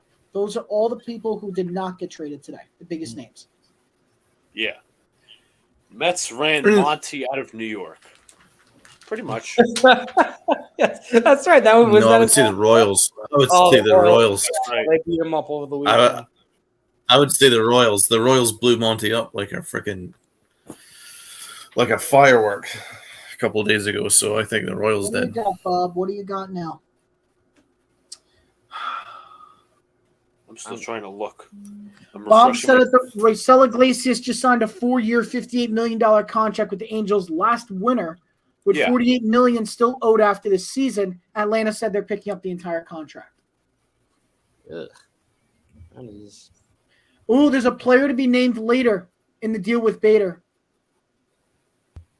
So they said they've Who's the acquired. player to? Who's the? That's what I the wonder. Yankees just said it. Harrison Bader and a player to be named later, Player to be or named cash later. considerations Cardinals from the trade. Cardinals in exchange for Montgomery. I would take cash back. It's probably gonna be some BS prospect. Cash it back. What the hell are we? Capital One? I mean, let's look at the Monty deal again, right? Monty gone. You got Sevy due back in September. You got Herman. You got Clark Schmidt. I mean, we do have a surplus of starting pitching, and those three names I mentioned have better stuff than Montgomery. I don't know. It's not that again. I'm not again. Once again, I'm not against Clark Schmidt starting. I just don't think the Yankees will do it. They'll stick with Herman for some weird reason. Yeah, but even Herman has better stuff than Montgomery. But he's got to get better. Really? I think so. I don't think so. He's less consistent, and he's also an asshat and a horrible human being, and we should have moved him. But I still think his stuff is better than Montgomery's. I don't think Montgomery has any plus pitches. I don't like any of his pitches. Yeah, I definitely agree. I think the issue right now is, if Herman does pitch really well and he wakes up, what do we do in that sense when Sevy comes back? Mm-hmm. So that's a big if. Just a lot of questions here. We went from thinking that Torres was going to get traded and preparing for Pablo Lopez to be a New York Yankee, just to find out that we actually lost Monty. We were going to get Bader. We're 17 minutes past the deadline. I don't think it doesn't look like it. It doesn't look like anyone's. All Yankee fans are on the same trend right now. They don't understand the trade. Like, it's literally what I said. If the Yankees were able to grab someone like Pablo Lopez, then yeah, especially because there was this belief the Yankees needed another outfielder. But to straight up weaken the rotation for someone who's injured makes no sense. Well, on the plus side, Hader's going to give you plus defense in September, when he's right? back. He's missing the majority of this season. Plantar fasciitis. And Sevy's going to give you plus innings when he's back in September. I think the Yankees are probably planning ahead for September. They're probably thinking, you know what? 4 weeks, 5 weeks, we mix and match. Maybe we skip a couple starts, whatever. Maybe figure out a way in which to deal with the fifth starter spot, even Domingo Herman for 4 or 5 innings every 5 days, and then Sevy's back. Then you're whole. Cardinals just got better by getting Jose Quintana and Jordan Montgomery. Montgomery again. The Reds just made a trade. Yeah, I was gonna read that. Austin Romine. The Reds acquire Austin Romine for the Cardinals for cash considerations. Austin Romine. That is, and it's because Yachty's back. Because Yachty's back, they decided, we'll just get rid of Romine now. Let me look at the Cardinals starting rotation. Obviously, there's Wainwright. You got Quintana. Hold up, I got every team. You got Fine Sand. Hold up, I'll look it up. Who is it right now? Because I cannot remember. Miles McCollus. Michaelis, yeah, that's the big one. He's such a good player too. Such a great pitcher. Jordan, I'm reading the depth chart off of MLB.com. Wainwright, McCollus, Hudson, Hicks, Palante, and Quintana. Obviously, that'll be shortened with Montgomery and Quintana coming in. No, well, trying to look at. Well, Bader. Yeah. Go on. Bader won a Gold Glove last year. Mhm. Center field. This is messed up. This is messed up.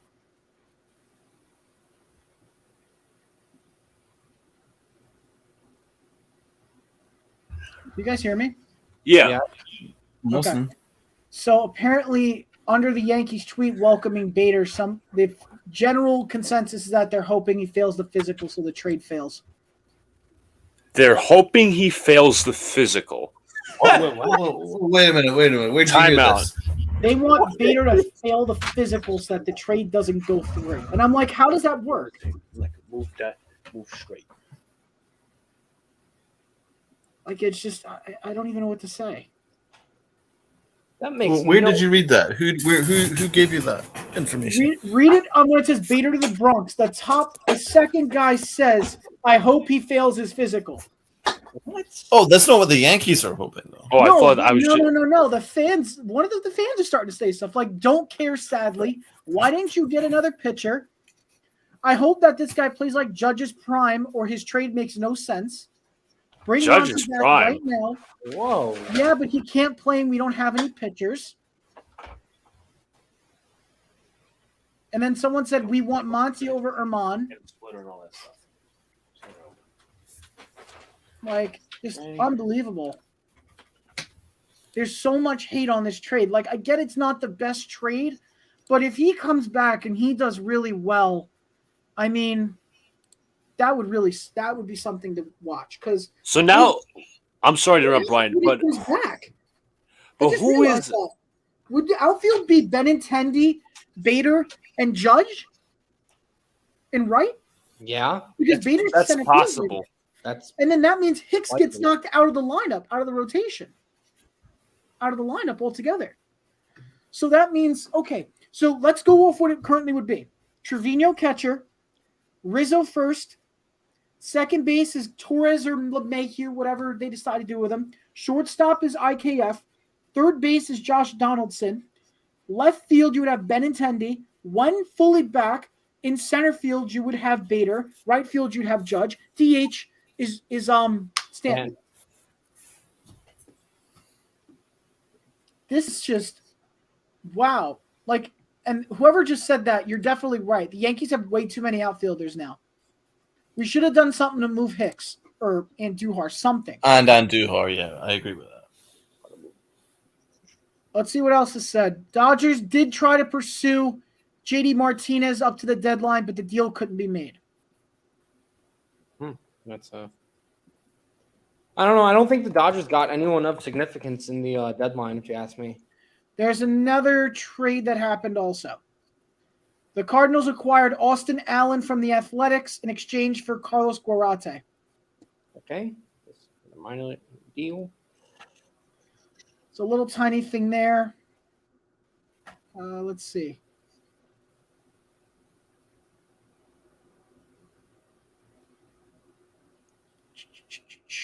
Anything else major that I need to know? Thanks, Heyman. Rangers hold on to Martin Perez.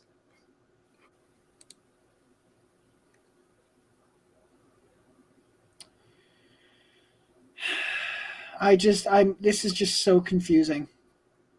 I'm not trying to sound like a jinx here, but the Yankees hope that none of their starters get hurt, because now if one gets hurt, they are screwed. If one guy gets hurt, it's just going to be. They're going to really rely on Cortez, Montes, and starting pitching is officially gone thin. mhm. That's the best way to explain it. Without Severino, this thing really hurts. This lineup is in a lot of pain. Yeah. It's the way it is. So And now we also have to pray that Montes picks it up. There's just so many questions here with this whole situation. The Yankees rotation we have to figure out. Oh, Alex, you just joined, right? Yeah. Okay. I just explained what the lineup would look like when Bader gets back. That would knock Hicks out. So Benintendi would be left, Bader in center, Judge in right. Okay. So Hicks would be on the bench, and you would put Stanton, keep him at DH. Infield stays the same. Catcher stays the same. I mean, what John just said was that the problem with this is that it makes pitching thin. Our pitching is now spread really thin.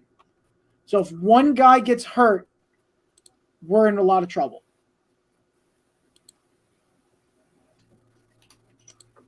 And You were we'll end saying? up like the Mets have been for like the last, Yeah. like the first couple months. Just I don't even know what to say. I hate the fact they didn't get another starter. They fought so hard to go get Lopez. My earlier question, they're definitely not better than the Astros. No way in hell. Taking out Montgomery, yeah. They're no. That hurt us really bad. You got because in Houston, besides the lineup after getting Vasquez and Mancini, you got what's it called? You got the front three guys are Verlander, Valdez, and Christian Javier. Yeah, that back end rotation is going to really concern me. Yeah. Mm-hmm.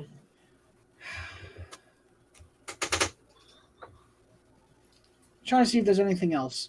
I literally just wow. And then you look at the Padres, and the Padres have quickly looked like they're going to be the most dangerous team because they have Hader now, right? They have Musgrove still. They've added Juan Soto. They've added Josh Bell. They added Brandon Drury. They are just going all in. I'd say they're the biggest deadline winners here. I don't think it's close. Yeah.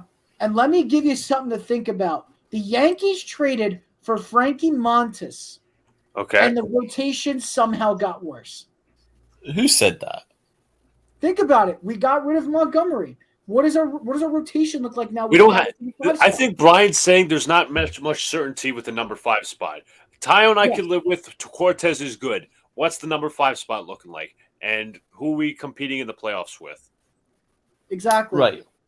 Okay, and so about the outlook for the rest of in the playoffs, you're gonna only need 3 or 4. So I get that. Exactly. Going forward, I what I said was, if one of these guys, I'm knocking on wood here. If one of these guys gets hurt, then it's going to become an issue where it's like, we don't have the pitching depth to, in case someone gets hurt or ends up on the 10-day injured list or the 15. What's going on, Joe? Joe, what do you think? Joe. Let's look at the positives here, right? The Yankees have always had guys like Monty and a bunch of like 4s going into playoff series. Now you're going to have 3 elite pitchers in Cortez, Cole, and Montas that are going to get you into the playoffs. You only really need 3, right? And you can still add 4. Taillon's going to give you a solid start most times than not. Okay, so you've got 4 decent starters, right? So, and you're in August. You go into the 2 months of the season, you can afford to have a 5th starter that goes 4 innings, and you've got now upgraded your bullpen because we've got 2 excellent arms in the bullpen now to go along with guys that can give you length. We'll probably call up Clark Schmidt fairly soon. So you've got Clark Schmidt that can eat innings. You can easily do a situation where Herman Clark Schmidt can carry you through most nights and the bottom end of the rotation. The 5th starter doesn't really matter that much, especially at this stage of the season. I'm saying catastrophic injury to someone. The depth is like, they got to hope that all these guys pitch well and are good and are healthy enough. That's the hope. I think there's also a 40-man crunch that we're coming up there. So they needed the corresponding moves with every team, pretty much. Yeah. I have no problem with this deal at all. And in September, you're going to have a Gold Glove caliber center fielder that can come in and be a 4th outfielder. I don't have a problem with that. You're shaking your head, Alex. Do you disagree? I do disagree. Okay, go for it. Here's why. Joe, let me know what you think of the trade as well. I know he was happy that Monty was traded. By the way, the lighting in this room is fucking horrible. I look like someone over tanned me. But I'm 100% people. Don't let that fool you. Here's why I disagree with the trade. We can make our points about the 5th starter. Taillon he's been better of late, but he's been inconsistent despite what the stats show you. Yeah, you do make a good point about only 3 guys. I just found it bizarre, and well, let's just go back to it. Castro, is he that bad defensively? You get Harrison Bader, but you have Estevan Florial in the minor leagues. Like, if you wanted to acquire Bader, go out and trade Florial, because right now he's a sitting duck in the minor leagues. Defense is there, the hitting is there. He's probably a better hitter, could be a better hitter. Now, this is obviously a stretch, maybe just some, but he could be a better hitter than what Bader already is. Bader isn't some guy that's going to pop 20 home runs, 30 home runs a year. That's my opinion. Now, at first, I did like the trade because I'm like, okay, well, we get this guy, but now he's on the IL with plantar fasciitis. I mean, if it was just like a strain or something, but I don't know. I'm very weirded out. I still love the Montas trade and all that stuff. But I'm less focused on the Hader acquisition. I think we should just focus on the fact that Monty's gone. I think that's a good thing. Monty was been legitimately terrible for starts now, at least 3 or 4 starts in a row. Legitimately awful. Right, but now Tyon was also going got through rid the of him. same cycle. Tyon's been better the last scouting or two. Luca, what do you think of this? You're quiet. I'm still not hung up on why this trade was made. Listen, Montgomery's gone fine, but you got to give me some again. We could go sit here and debate back and forth. Does the 5th starter really matter? I don't want the 5th starter to be like punting games almost. I know we won with Herman yesterday, but I don't trust his stuff over a long period of time. Give it to Clark Schmidt. That's how I see it. I don't think I think so. I don't think Tyon was that much better than Montgomery. If he is better. Not really. I mean, you look at the numbers between them. They're pretty like similar, and it's not like either guy was like exponentially better than one another. Like they're pretty much back end guys. So, Kirsty Ackert just traded rival executive on Yankees getting Bader. When the boot comes off, he'll be the best defensive center fielder you've seen in pinstripes. He's legitimately a monster. Our defensive run saved has now gone right through the roof. Joe says, I think the AL East and Astros figured Monty out, and that's part of the trade. Lefty with very slow stuff won't play well for his team down the road. And also, Schmidt will start for sure. Yeah. I'm waiting on that. I don't have a ton of confidence in this organization to start Schmidt, but if they do start him, that's the right move. Schmidt's stuff is exponentially better than Monty's in every single way. Monty's got no plus pitches. I never liked his stuff. So I think it's a plus. It's addition by subtraction getting rid of him. Especially when we've been getting into the nitty-gritty of mid-season, and Monty's been blowing up. So I'm glad he's gone. Just so you guys know, Harrison Bader, he started 65 games this year. He hasn't made a single error. Good point, man. Thank you. That's good for us, but it'd be nice to see him on the field. Well, I'm just past that point. I'm like, we have Florial. Like, is he not? Yeah, where's Estevan Florial or Andujar going to be in? Let's see. Yankees made some announcements about the roster moves. Tim LaCastro was recalled. F. Ross and Trevino are on the active roster. Carlos Espinal goes back to AAA. And we reinstated Ward Vet from the 60-day, an option. Oh, for Christ's sake! But he's going to AAA. Oh, I was just about to say. He's not called up. No, he's never going to get called up. That stinks. Can we just give him back to the Twins? Yeah, we'll give him back to the Twins for free. Yeah. Heim Bloom told WEEI Boston that Martinez will not be traded, and Bogarts is controlled no trade clause. Red Sox are done. Yeah. Did the Yankees trade Clay Holmes? No, they wouldn't trade Clay Holmes, not even after last night. I think everyone's done with the deadline. I don't think there's any new moves that I've seen. Soto and Andujar are in case injuries happen. What do you mean by Soto? That's what I'm trying to figure out. Why Soto? Yeah. Florial? You mean Florial? If it's Florial. Yeah, Florial and Andujar, it's good insurance options. What I don't like, once again, is the fact that we are overloaded on outfielders. That's what I don't like, because now that leaves a lot of open questions. You know, why do we keep Hicks on the roster if he's not going to start now when Bader comes back? Exactly. He'll be like the. Would And it he goes even back be to the my fourth point. guy? He would technically be the fourth guy, yeah. He would have to be. You're going to put Stanton as the fourth guy in the outfield? No, he's going to be a DH every day. They're going to keep him there.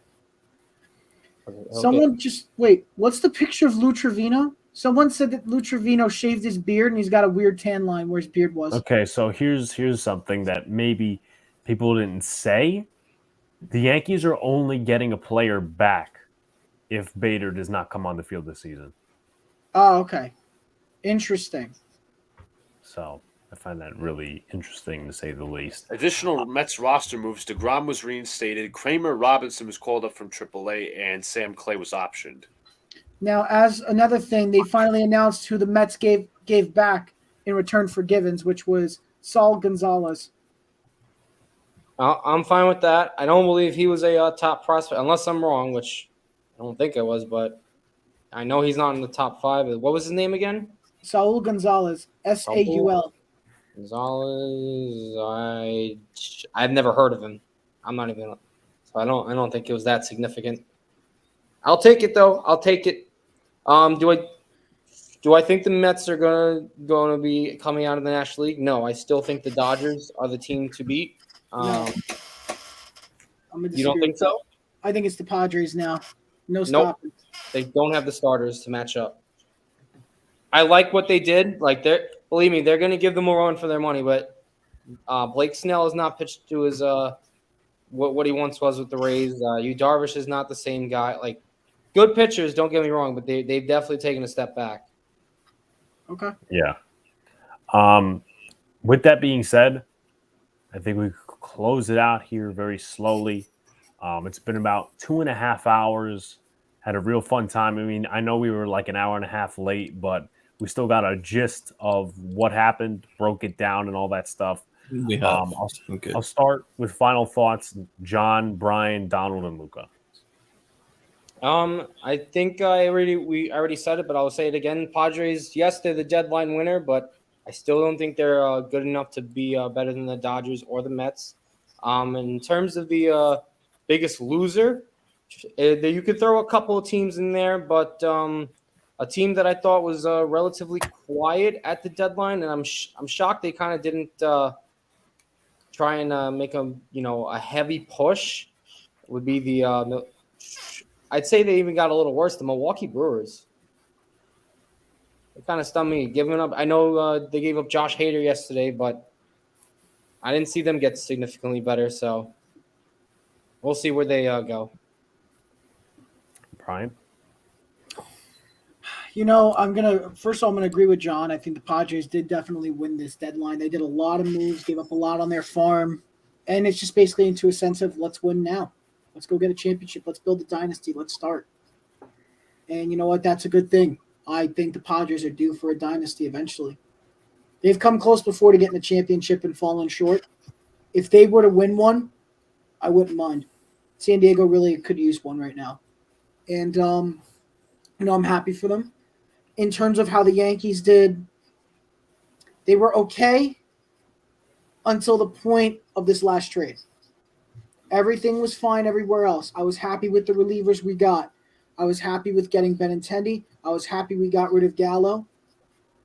But that last trade with Bader and Montgomery, it doesn't sit right with me.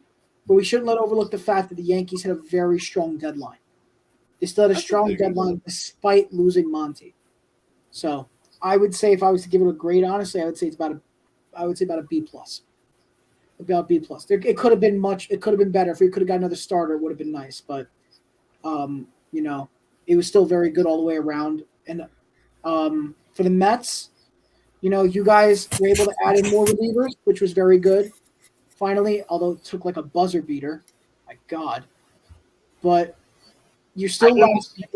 You're still in the catcher's position, which you better pray to God they don't call up Alvarez, and that's not their pivot plan. But nevertheless, you guys had a pretty solid one as well. If I had to pick a winner and loser, we already know who the loser is. It's the teams that did nothing. because they missed out on a lot. And teams like the Tigers who traded their top Homer relievers for a bag of chips. Cards. That's what they did. Dill pickles and box It of wasn't even a good flavor. It was like sweet habanero chips. Something like that. But either way, it just shows you how important these deadlines are. When you're a team, you have to decide in these tough moments, am I going to sell? Am I going to go all the way there and rebuild? Or am I going to try to fight and compete more? Whether it's, just to make the playoffs or make a deep run or just win the whole thing. The Padres went for let's win the whole thing. The Yankees went for let's do what we can here. Let's, we want to keep building and sustain what we have and make it so that we have the best chance to win this year. I'm going to say it. I don't think we're in like the 98 team. I think it's a super high expectation that's just impossible to meet. That's the main objective, though. You do it. You have to figure out what are you ready to do. You ready to sell, or are you ready to invest in winning this year and in the future? And it's impressive. You see really how the GMs think. You think how teams operate and how complicated things can get. It's remarkable. It's always fun. Yeah.